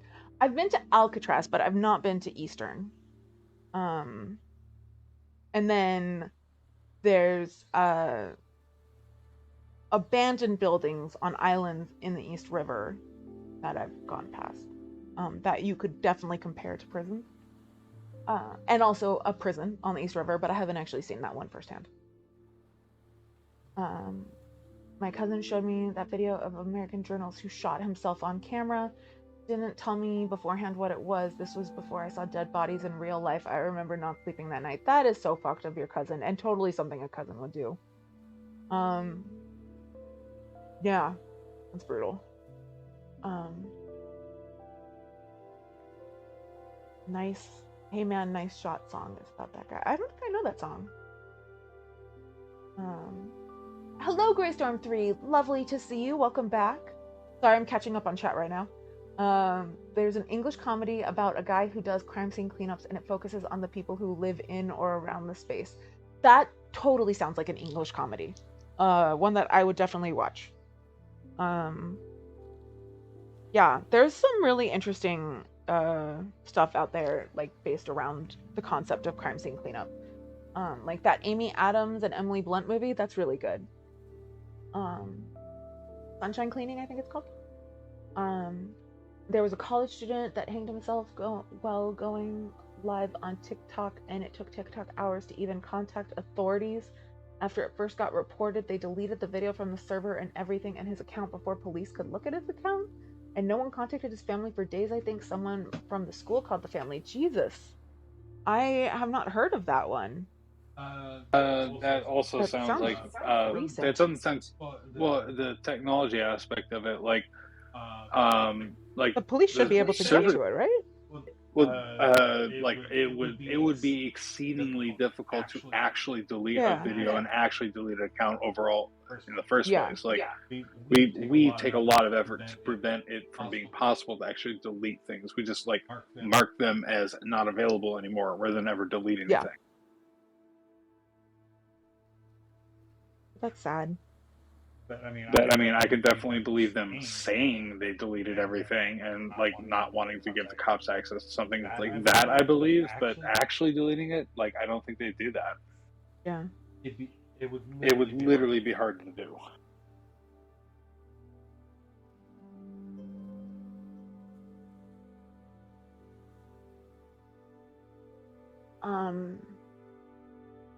Filter is the band that does the Bud Dwyer song. Filter, hey man, nice shot. Interesting. I've not heard of them, but I'll check them out at some point for sure when I'm listening to music again. Wow.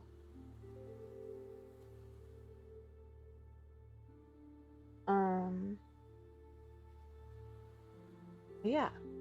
So Greystorm, we've been like this week we've been talking about Scientology. A little while ago I announced that the topic next week is going to be Columbine. And so I've been kind of talking about how I plan to cover it from a different perspective, one that will hopefully be non-triggering / upsetting to people, that will hopefully get it from a perspective that, like, I know that you are not in America, so you've probably heard less about Columbine than most people here, but most people here who have heard about Columbine have heard wrong facts. So I'm wanting to clear up a lot of the misconceptions, which are most of the things that people know about what happened that day.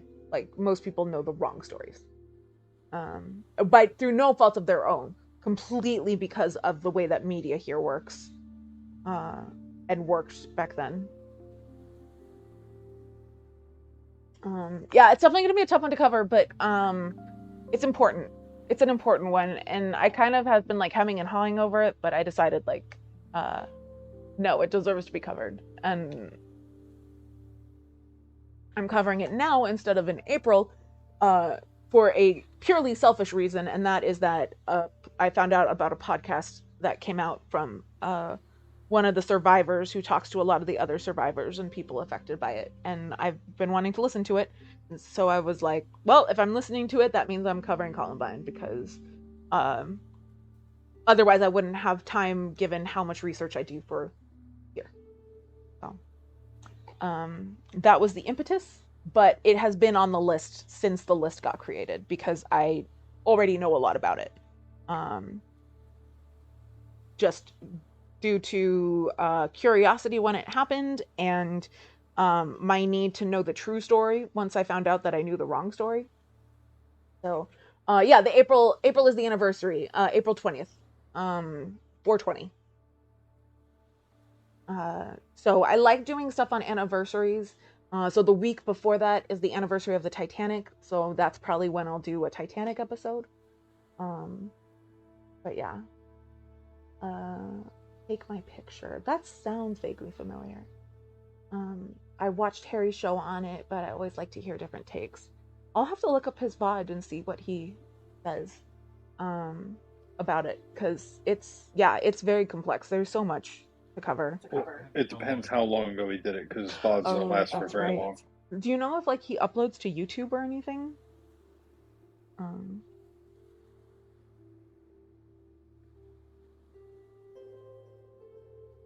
I might need to Dremel that down somewhere.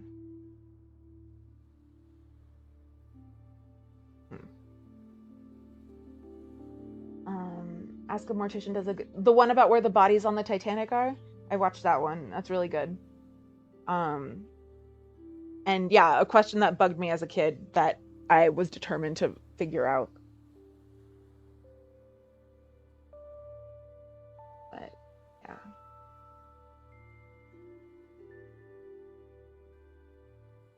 So I also like the sound of that. I was so into the Titanic before James Cameron. Same. So Titanic came out when I was 9 years old, but I became obsessed with the Titanic when I was 7, I think, or 8. I might have come out when I was, yeah. So I was already like way into it.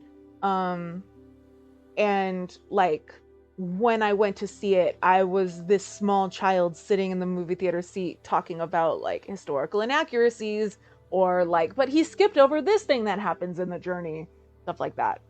I believe the phrase is precocious. Thank you. Yeah. So I had like a little folder of printouts of Titanic web pages and facts and stuff that I would just like carry around with me, like the cool kid I was.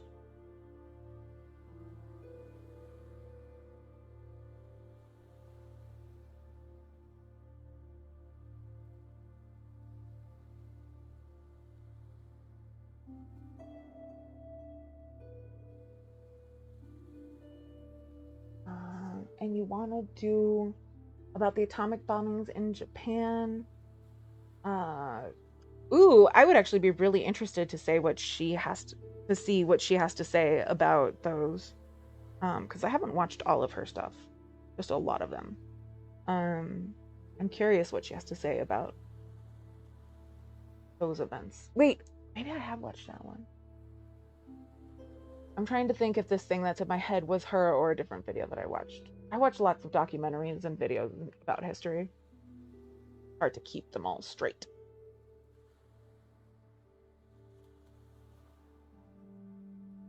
But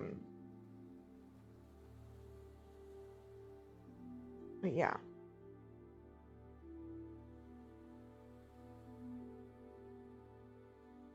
So, let me think if there's anything I neglected to mention about Scientology this week.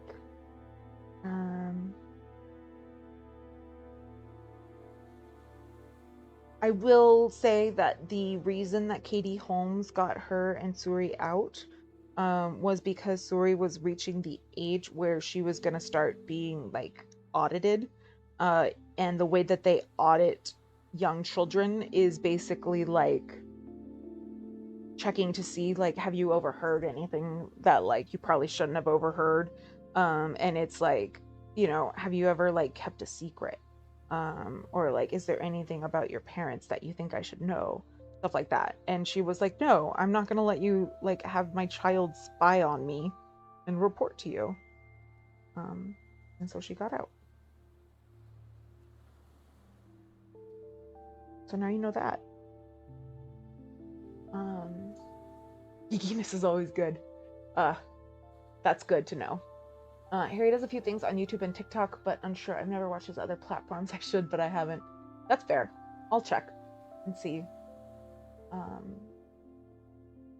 How old were you when you started being interested in Titanic? My eldest nephew is super into it since he was maybe in the first grade or so, maybe kindergarten. I have one of my good friends, her son has gotten super into it, and he's like exactly like, I think he's a little bit older than I was when I got into it. And like he brags to people about how he knows an actual Titanic expert, because and like will just like send me messages asking me questions about the Titanic, or like have his mom call me because he has a really important question and he knows that his mom won't know the answer, but I will. It's super cute. The last one that was really important that she needed to call me about was about whether or not there was a fire on the Titanic. Just so cute. I could post it, like, yeah, sure. I would very much appreciate that. Thank you. I loved seeing when they first went underwater with the Titanic, seeing all the items and what the sea kept whole so crazy. I'm really envious right now, Greystorm. How old are you, if you don't mind me asking? Because they discovered the Titanic a couple years before I was born, and I wish that I could have, like, seen that. What? I just noticed that we lost a lot of frame. Oh no. Is the stream going okay for everyone? And it is that. Have there been issues that have been popping up? Yeah. Intermittent, like 5 or 6. Oh, okay. Was it Liverpool or Southampton? It was Southampton. It was where the departure happened. One day I'll go to Southampton just to go to the museum. Apparently there's a museum in Belfast as well where the ship was built. That seems like a really cool museum. Can you pull up a picture of a brain, please?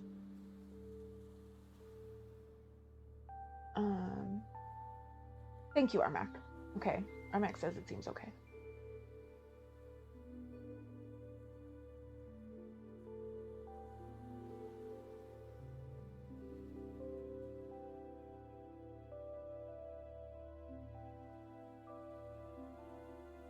Actually, go, I would like one that's a little more cartoony. Scroll up again.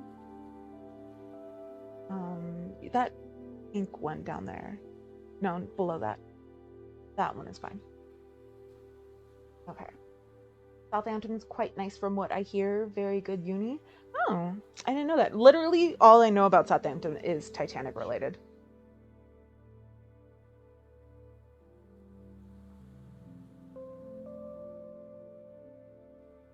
Okay, we're gonna see how good I am at sculpting a brain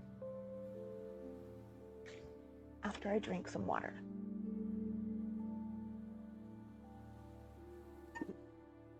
And smoke some weed.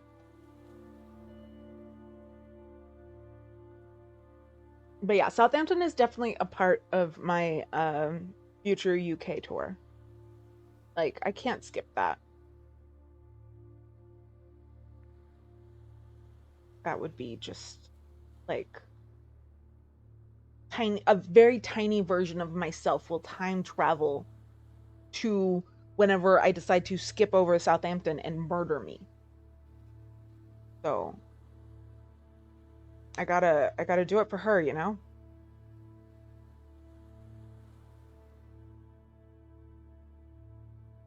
How are we doing? Can we have the brain open as well?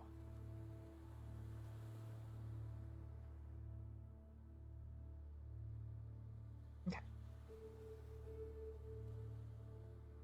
I've never even drawn a brain before. Why am I doing this to myself?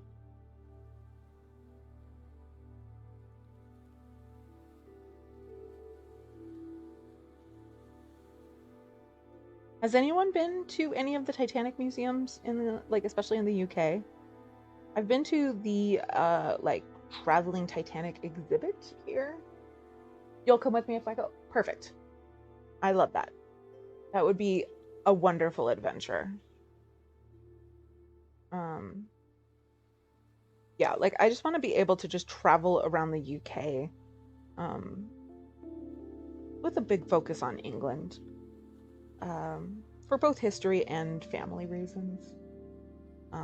My grandmother was from Sussex, so I would very much like to go there and see where she grew up and meet anyone who remembers her. Like, big on my list is wanting to meet her childhood best friend, who is in London now. When my aunts went to visit, I think like right at the end of the before times, they got to see her, and like they went to her flat that she has that's like right across from I think they said Westminster Palace. And like they just got to have tea and talk and like reminisce about my grandma, and I was just like, I want that. Like I want to be able to go and talk to someone who knew her when she was small and be able to like learn from someone else about what she was like then. And yeah, the fact that her childhood best friend is Benedict Cumberbatch's mom is an interesting side piece of facts. I don't know what I just said there. But like that would be interesting as well, but honestly it's mostly because she knew my grandma for so long. Like my oldest aunt is named after her.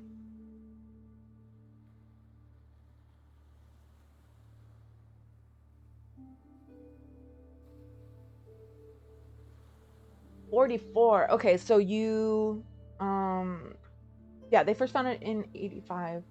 I'm jealous that you can remember that. Like for me the Titanic has always been found, you know? And it just seems like it would have been really cool to have been there when it was discovered. But that's me being a fucking nerd. So he can act well funny looking though, yeah. I mean like um I grew up seeing like Christmas cards from the family and stuff. So like I've never met him, to be clear, but he's like I have a lot of family in England that I've never met. Like, you know, my grandmother's cousins and everything, and they're like all just like my English cousins. So he's basically just like another English cousin in my head. And then he went and got famous, and that was weird, especially when my friends decided to have crushes on him. But yeah, like a genuinely good dude from everything I've known about him.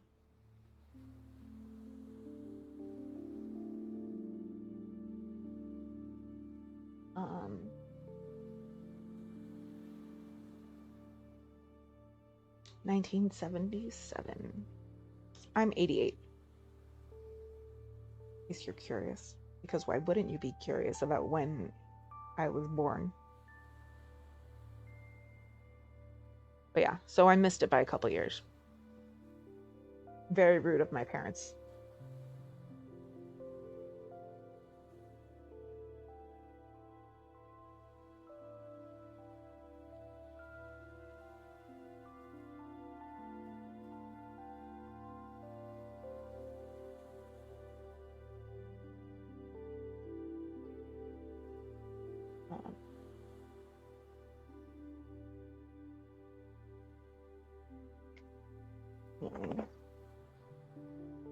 a pointy poke.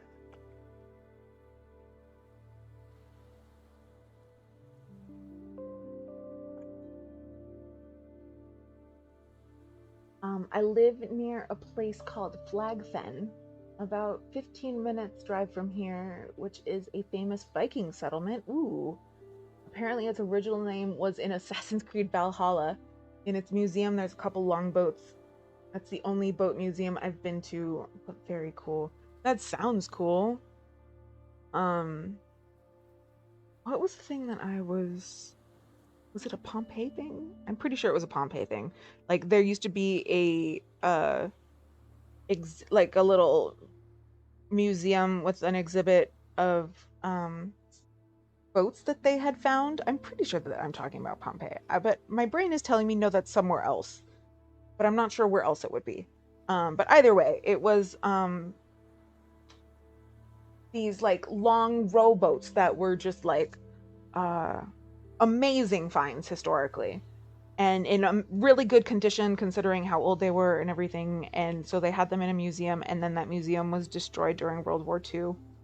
And so now like they have like very small sections of the boats now. And like all of the metal pieces from the boats. Everything else is gone. Pompeii was a port. So that's why my brain is like, it was probably Pompeii, because I watched lots of Pompeii documentaries, and like, so why not this one? But I'm not positive. Can y'all hear snoring?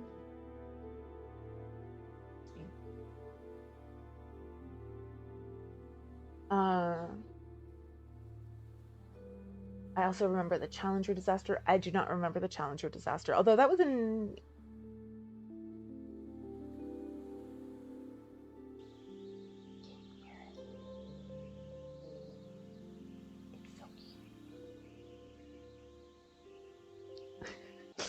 Okay.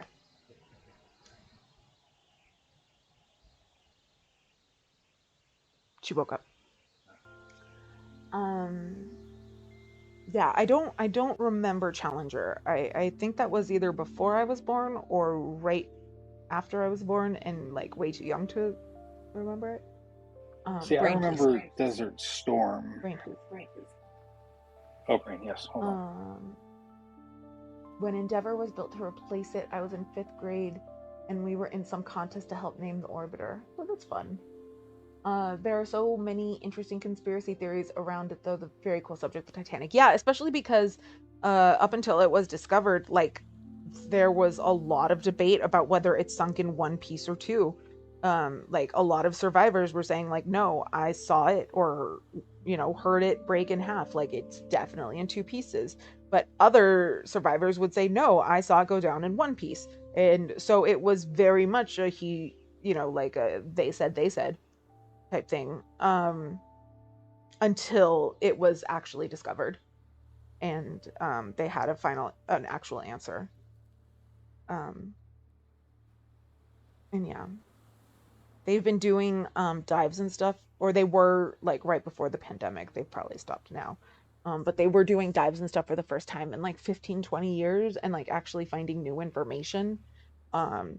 Like, I will watch Titanic documentaries, like the way that people will rewatch TV shows that they've seen a million times, and like know by heart, you know? Like, that's what a Titanic documentary feels like to me. Like, it's very comforting. And so having suddenly new information that I don't know was very emotional, honestly. Like, surprisingly emotional. What happened to Hiroshima's dead? Thank you, Andrew. I might have seen that one. I'm not positive.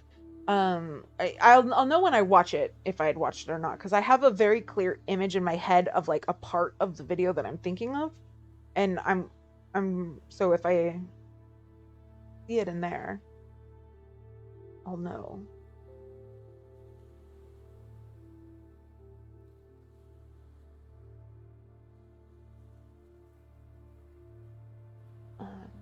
But even before it left port,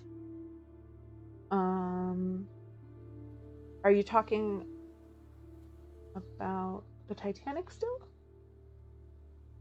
I'm not sure what that was in reference to.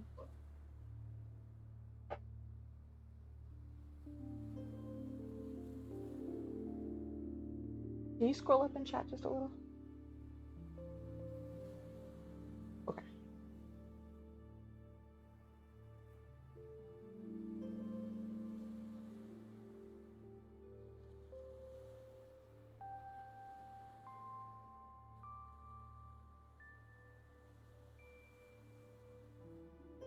Yeah.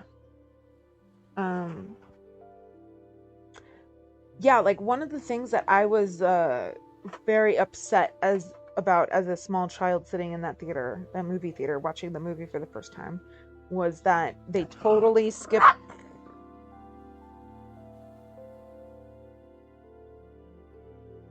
Brian has awoken the Smeegs. Sorry, I didn't even try to. But yeah, they like totally skip over the almost collision with the my brain is saying the Californian, but that's the ship that was near them when it hit the iceberg. New Yorker? What was the name of the boat that it almost hit? I'm blanking on that. He says, as a Titanic expert. But yeah, I was really upset when they skipped over that scene in the movie. I feel like it's, I mean, generally speaking, it would be good storytelling to include it, but in his defense, James Cameron's first cut of Titanic was 18 hours long. So stuff had to go. And you're still angry that he didn't release that cut. Yes, I would absolutely watch that cut 100%. Like, that's how I would spend the anniversary. M. Culture is thinking Carpathia? No, Carpathia was the ship that rescued all the survivors.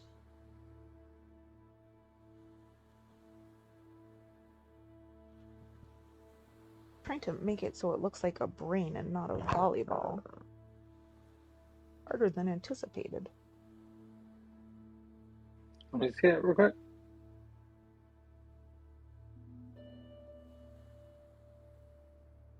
I mean, it's getting there. Yeah. I think what you may be missing is the little tiny, like, curves. That's what I'm working on right now. Okay, yeah, same page then. But yeah, like basically when the Titanic was leaving the port in Southampton, it was so big they'd had to construct an entire dock just for it because like the dock that they had just could not fit the Titanic. And so as it was leaving the dock and heading, you know, out to the sea, it passed this other boat that was docked. I want to say it was the New Yorker. That's probably it. I don't know why my brain isn't giving me that information, but the pull from the Titanic's wake was so strong that it yanked that smaller boat, which was like a tugboat pretty much, off of its mooring, and like it started heading like directly to the side of the Titanic. Like it looked like it was going to crash directly into it. Interestingly, very close to where the iceberg wound up hitting later.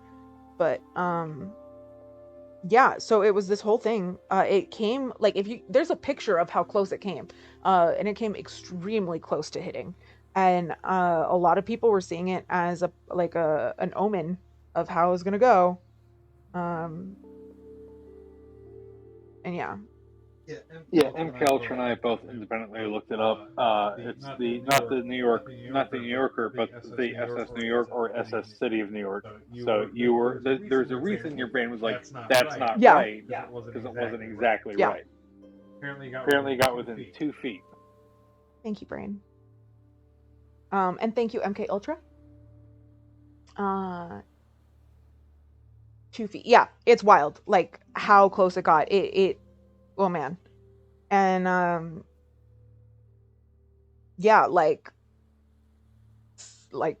if God exists, she was really, really mad at this one particular spot of the Titanic because the New York almost hit it. There was a fire in the hole right there where the coal was being stored, and that's where the iceberg hit. So fuck this section in particular. If God is real and really hates that ship, God is also incompetent.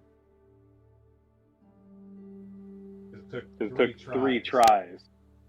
Hey, that's the charm, right?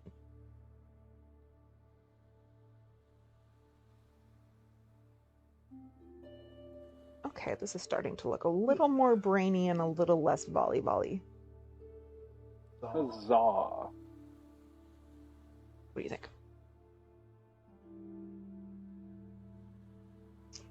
Someone should have knocked on wood. I carry around a piece of wood for this very reason. If only there'd been some wood on the ship! It says the Olympic crashed into the dock on its way out.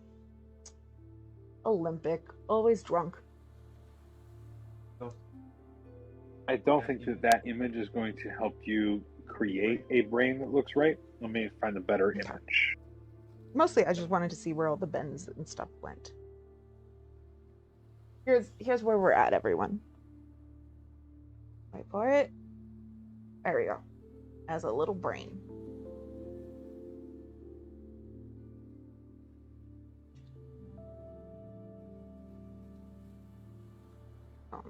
And later on, I'm going to stick a bunch of stars on it. So it's a galaxy brain. I mean, the actual structure of the brain is actually, like, surprisingly not consistent between humans. Yeah, that sounds about right. So, like, one of the things that is, like, here's an actual brain. I'll just pull it up. Hold on. Oh my god, fuck off with your cookies. Oh, cookies are delicious.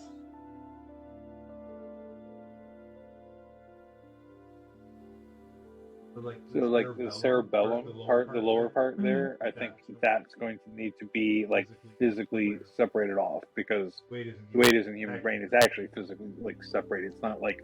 Yeah, but this is the messenger bag. So I'm gonna... Here's what I'm doing. Like, I'm separating it while keeping it connected. I'm just saying, like, when the way it looked before, because it just looked like a grid of lines. Yeah. Like having the cerebellum show off as like a separate part may help significantly. Also, if you turn the brain upside, no, you're gonna have to keep the brain right side up.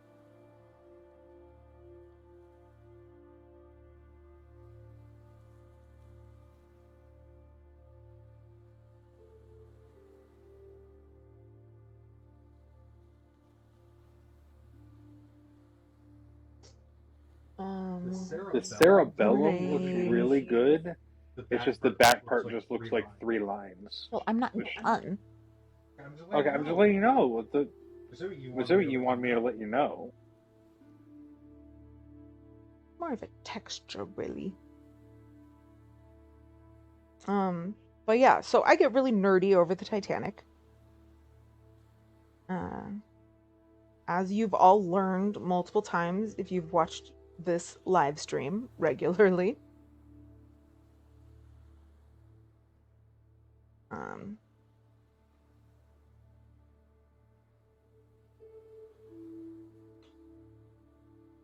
That's your iPad, okay? No, because I'm sculpting, but give me a second. I mean, where is it? On the other side of me. I'll just wait till you're done. Okay, this is starting to look like a brain. There you go, everyone. A little brain messenger bag. I love that you can see the outline of a brain in the background of the painting in the Sistine Chapel. Yeah, Leonardo da Vinci. Or, no, the background of a brain was in the creation of man. Like, God is within a brain. Is there also the Sistine Chapel? Maybe. They probably would have both. Oh, yeah, that is in the Sistine Chapel. Yeah. So it's Michelangelo, not Da Vinci. Da Vinci, okay, I'm thinking of something else with Da Vinci. Yes, Da Vinci liked to hide brains as well in a different thing. But yeah, Michelangelo did the Sistine Chapel, and he did that with the creation of man. But Da Vinci did it in another Creation of Adam. Oh, creation of Adam. Sorry.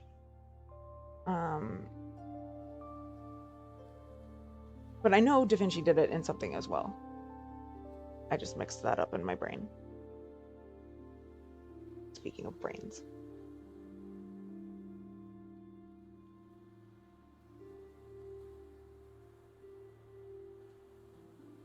They're so wrinkly, y'all.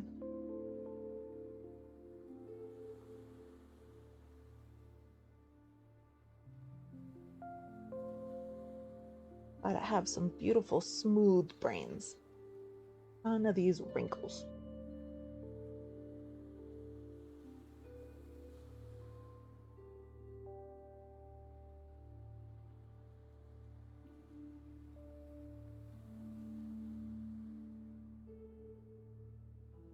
Sorry for getting distracted from my speaking.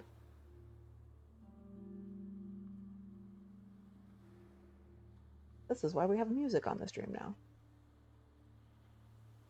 Hopefully. Exactly.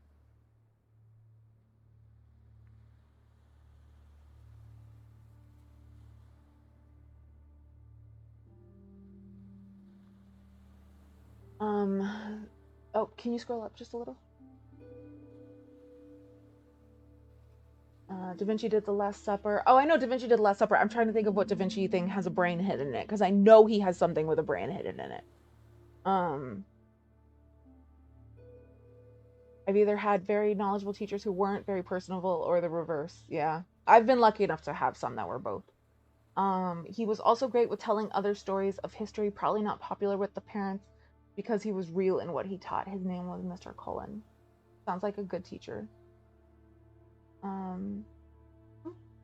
This professor I found on Twitch is a great mix of very, very smart and kind of intentionally goofy, lots of cheesy jokes. That's the best kind of professor. To be honest. Like, we know you're smart. Just, like, teach us, you know? And if you could not be boring about it, that would be rad. That's my message to professors. And teachers, but especially professors. Can you scroll down?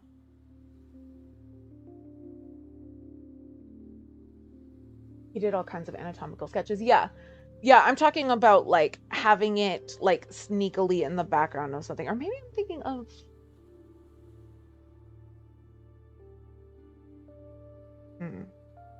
Positive. Is that your brain? Oh, thank you so much for gifting a sub to MK Ultra Greystorm 3. That's awesome. Thank you so much. Really appreciate it. It's the Sistine Chapel. It was noticed by a neurosurgeon just a few years ago. Yeah, I remember reading about it when someone realized it and being like, oh, that's rad. Oh, thank you for another sub to Andrew. Thank you. You are rad. I was trying to see how much you could simplify a brain and so make it look like a brain, you know, at first read. Then I decided to look up emoji of brain, because that kind of tells you what the forefront of design says looks like a brain.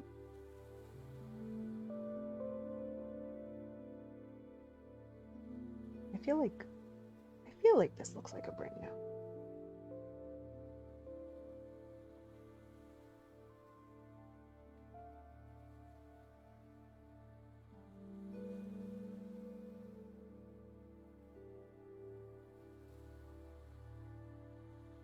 Okay.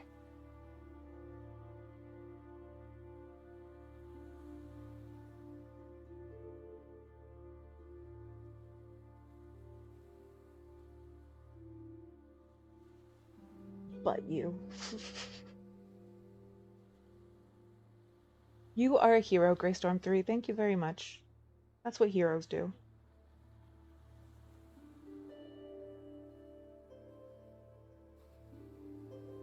I think that's probably the best option in terms of something that looks like a brain. Let me see how it looks.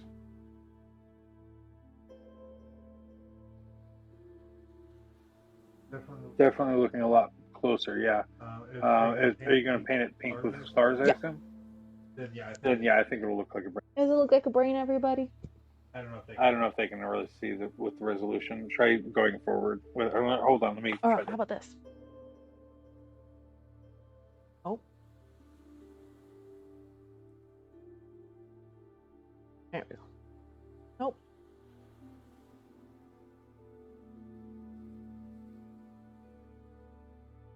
Hopefully.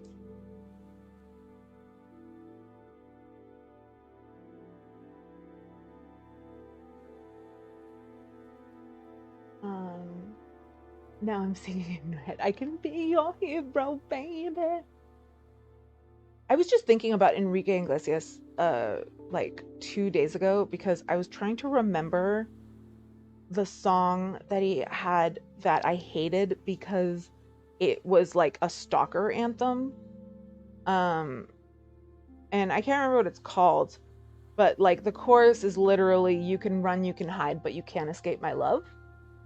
It's a catchy song, but like even as I think I was like in junior high when it came out, like even then, I was like, this is creepy and I don't care for it.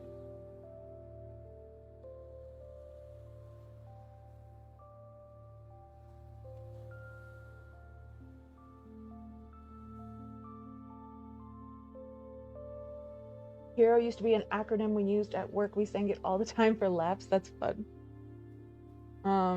I hope it was a acronym for like a positive thing and not like you were laughing to get away from the fact that you hated whatever it was.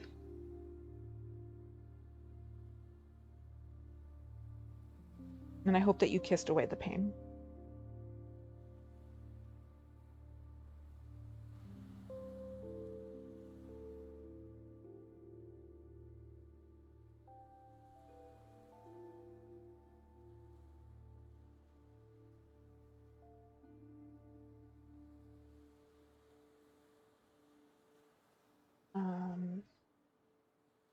When I think of brains, I just think of the games. That's for you. Yeah. We'll cover that probably tomorrow, I assume.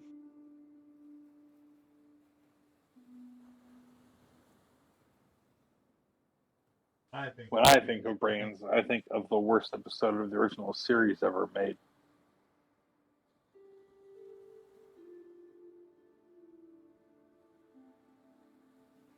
Spock's brain.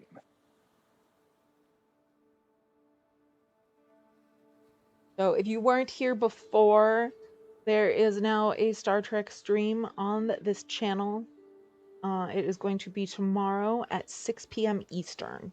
And it is going to be producer Brian and other roommate. Last week was the first one. Y'all seem to enjoy it. So I hope you continue doing that. I think Armac is having trouble typing Spock's brain because he keeps typing Spock's Brian. Maybe Spock has a Brian. You don't know. I guess.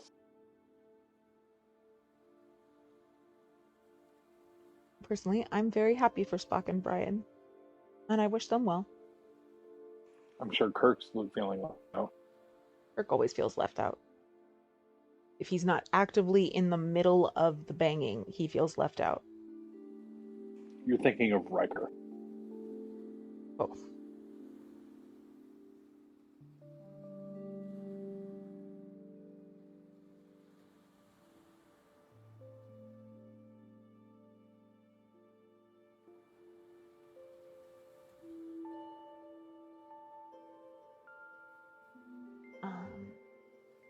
It was positive. That's good.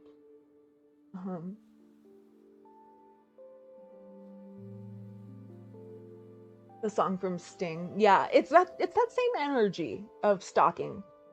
For sure. I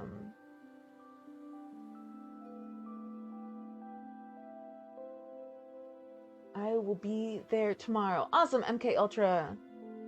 I'm glad you enjoyed last week. Like that episode of Pinky and the Brain where Alex Trebek keeps calling Brain Brian.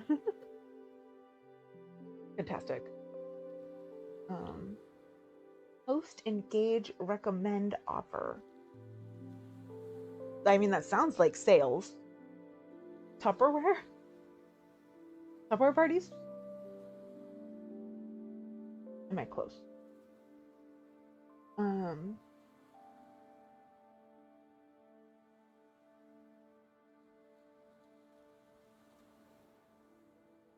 think that is pretty good.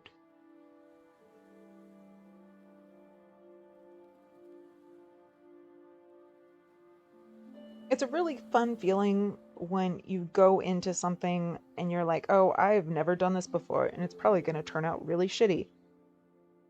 And then it doesn't. Like, it's not perfect, but it's not really shitty. Great Storm 3 says yes, sales. Nice. Not Tupperware parties, though. I'm assuming not, no. Okay. There you go. Okay, I think I'm going to leave it where it is now. Tell me what you think.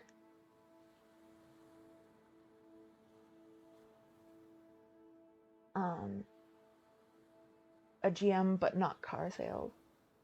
The next morning, I was in this guy's stream. Someone posted a data meme thing talking about there being an Irish unification in 2024, apparently actually from the show. Interesting. Yes, that is correct. There, it's in one of the first season or two of Next Generation, when they are encountering the Ferengi for the first time, if I remember correctly. I thought it was But Ferengi. I'm not sure. I don't think it was in the Ferengi episode. I'd have to look it up. I thought you pronounced that word differently. Which one? Ferengi. I thought it was Ferengi. No, Ferengi. I don't know why I thought that.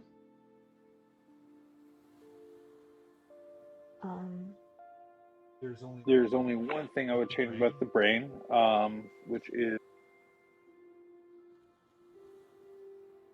right here in the front. If you can like make it a little bit, that first line a little bit shorter, it'll look a little bit more like a brain, I think. Okay, season 3. Okay, the high ground. I gotta remember that one. Hold on.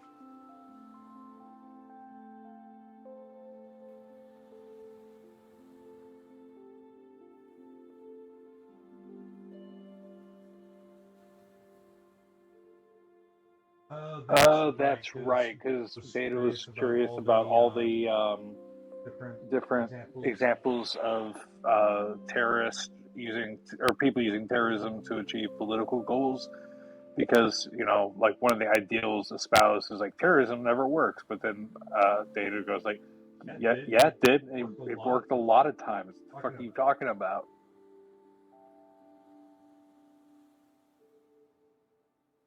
Imagine if he, like, met today's GOP and tried to talk to them about history.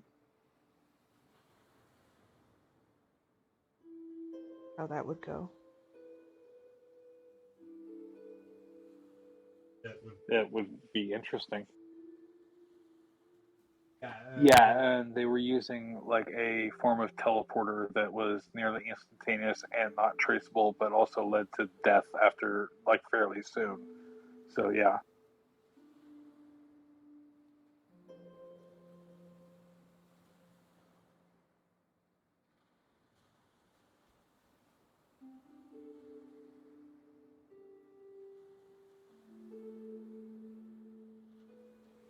I mean, the point Data was making was basically, it's like, yeah, it does. Also, like, that was kind of the point of the Bajorans rebelling against the Canadians. Or, Canadians. Wow, Cardassians. Freudian slip. Ryan hates Canadians. I love that y'all were like, oh, she's not talking because she's distracted. Quick, Star Trek! I see. You see how it goes. Well, yeah. Apparently there was actually a theory that the Titanic was sunk by Irish separatists for a long time.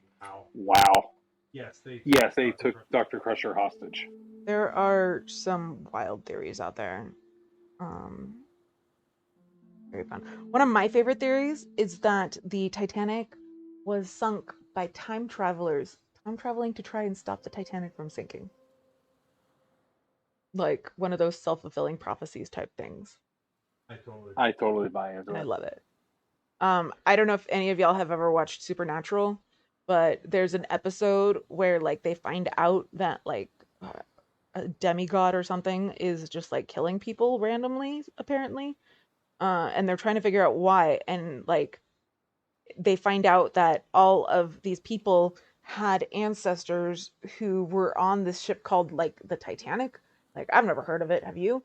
And it turns out that like one of the demigods slash angels, whatever, went and stopped it from sinking. And he says he did it because he can't stand that Celine Dion song.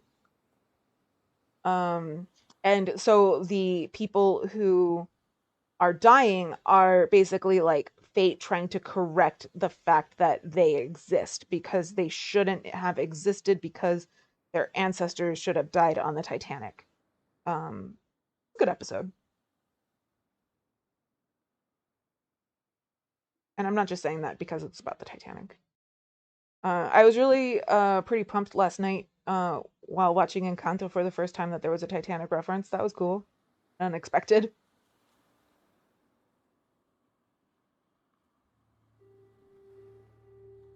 Okay. I think I got a brain.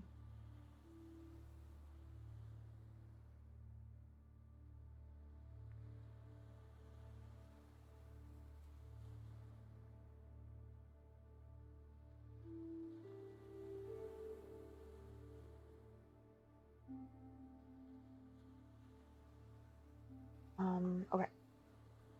Temporal paradox. Yeah. Made sense in 1912. So many things did. Same here. I'd love Star Trek more, but my parents were obsessed literally every night from rain or shine. Birth till I left for nursing school, my parents had it on 3 to 4 hours every night, Next Gen, Stargate, etc.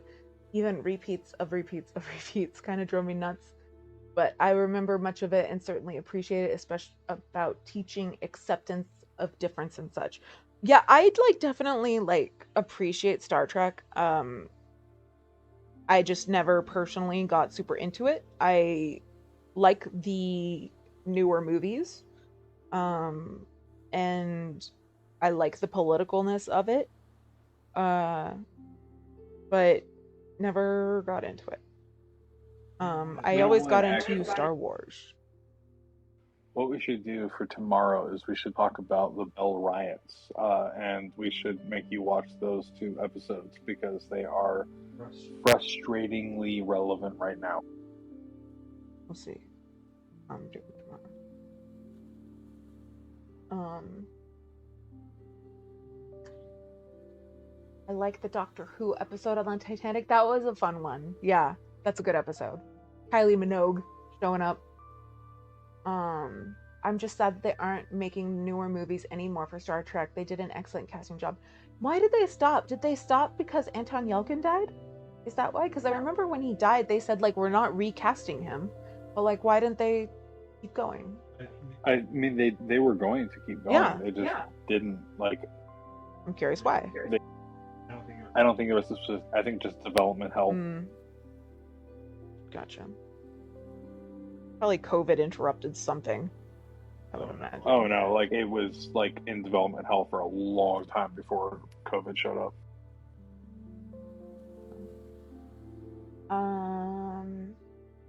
Stargate was awesome. I love the movie. When I was a kid, I memorized the movie, and I made all my friends on the playground act it out with me. I've never watched the show though, which surprises a lot of people. Time loop episode of Stargate. If I ever get around to watching it, I will let you know whether or not I agree with you, Baron Kraken. Your parents sound butt.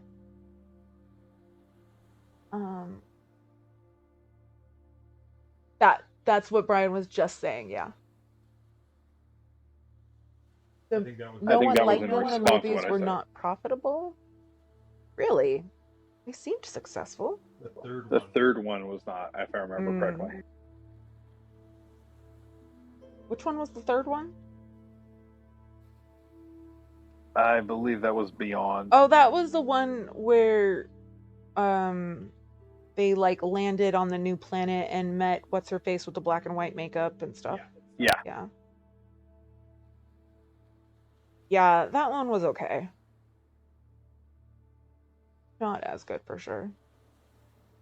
Honestly, I think it was the best of the three, but I know a lot of people don't agree with me. I saw it in theaters once.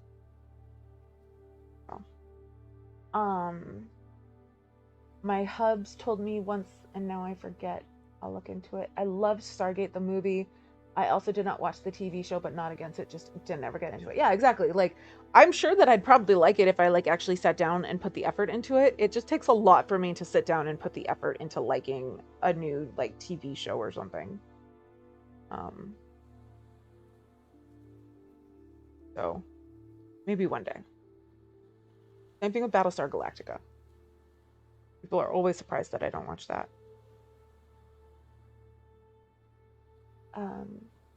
The movies were just not good. The 2007 one was Lens Flare the movie. There were a lot of lens flares in that. Oh, that's probably why they're not making the movies, because of the TV show. That makes sense. That was such a good cast for the movies. Baron Crockett, I'm pretty sure you mean 2009, not 2007, but yeah. Those years were basically the same thing.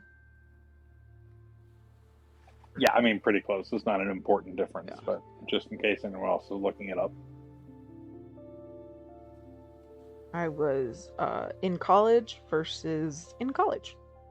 So, since my life was basically the same those 2 years, I assume that applies to everyone else in the planet.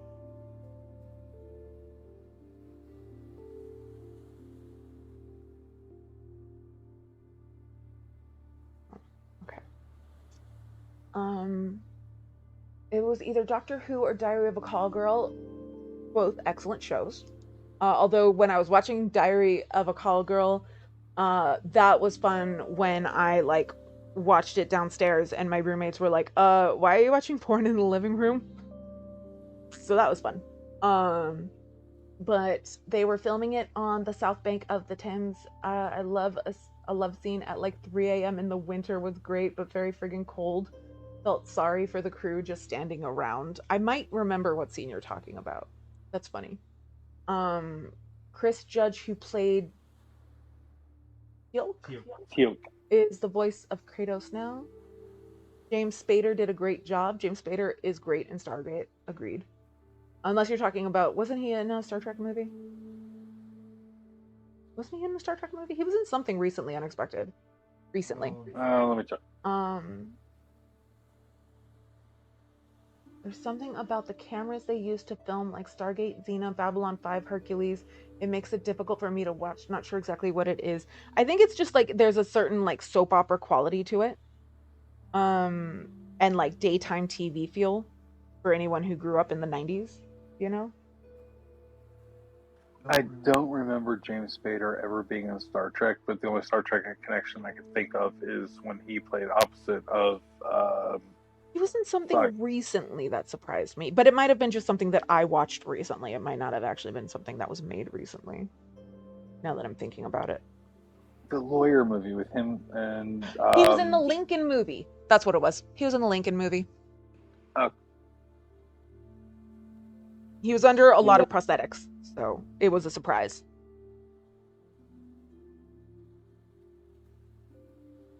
Lincoln, Star Trek, basically the same thing, right? I don't know if they were just cheap tech cameras or the tech of the time, but it looked awful on CRT, TBS. I think it's both. Like, I don't think that they like cheaped out on the cameras, but I think that like there was a certain quality expected for the level of work that they were doing, and they met that quality, but didn't, exceed that quality. My brain has forgotten the name of the first actor to play James T. Kirk. Like, the famous William one. Shatner. The guy from Miss Congeniality. Yes, and also played opposite James Spader in a lawyer TV show, Boston Legal. I figured it out. Hooray for me. If anyone missed that story from whenever I told it, the thing that I knew William Shatner from primarily for a very long time, like he was, oh, it's that guy from that thing. That thing for me was Miss Congeniality. That's what I knew him from for a long time.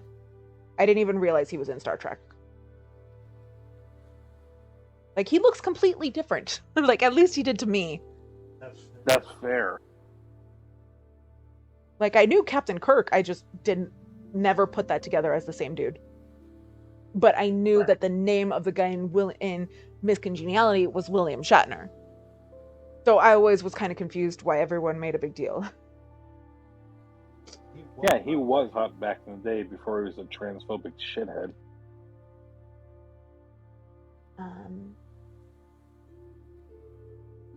The picture was rather soft and grainy. Yeah. Also, I think just like there's something about like the filters that they chose at the time that like your brain just associates it with like what it was, you know? I love this group. Aw, I love you, Andrew. You're awesome. Thank you so much for being here all the time, especially with the time difference challenge. Color saturation, yeah. You were speaking of James in Stargate. It's almost like the camera operators didn't have proper settings or something like that. William Shatner is extremely transphobic. Yeah, he's like, isn't he like full on MAGA? I'm not sure, but it wouldn't surprise me. I'm not positive about that, but I feel like I've heard that. But don't quote me. Okay. Anyway. So it is 1 o'clock, which is generally when we wrap up, out of consideration for other roommate who has a normal person sleep schedule. JR's Funko is getting really heavy. Red's weigh a lot, y'all. And he's still in Morocco. But yeah, so we're gonna wrap up because we're polite and we care. But tomorrow night, there will be the Star Trek stream at 6 o'clock here, Eastern. And then there will be movie night at 9 o'clock Eastern in the Discord channel. And we will be watching the riff tracks of Battlefield Earth. That should be fun. And then, in case you missed the announcement, next week we are going to be talking about Columbine. It's going to be with a lot of stuff that you've never heard. You're going to be surprised by a lot of the information, I promise, unless you are like an avid studier of Columbine. There should be a lot of stuff that you've not heard before. And I'm going to try to keep it from being upsetting and triggering as well. So if that is a concern you have, that is also a concern that I have. And yeah, so I hope y'all show up tomorrow and Tuesday. Thank you so much for joining us tonight. And now we're going to decide who to raid. Who's on? All right. Oh, Trans Girl's about to come up. So we definitely need to leave before Trans Girl decides to raid us. Okay, so we are going to raid Matt Suarez Music. And yeah. So verdict on watch list. Yeah. He was an Avengers villain. That was another one that surprised me. But yeah. So tomorrow, Star Trek followed by Battlefield Earth. Join the Discord. That's where Battlefield Earth will be happening. And then next week, we will be here discussing Columbine. And thank you so much, everyone. And off we go. Have a wonderful evening. Thank you so much. Enjoy the rest of your Chaturday.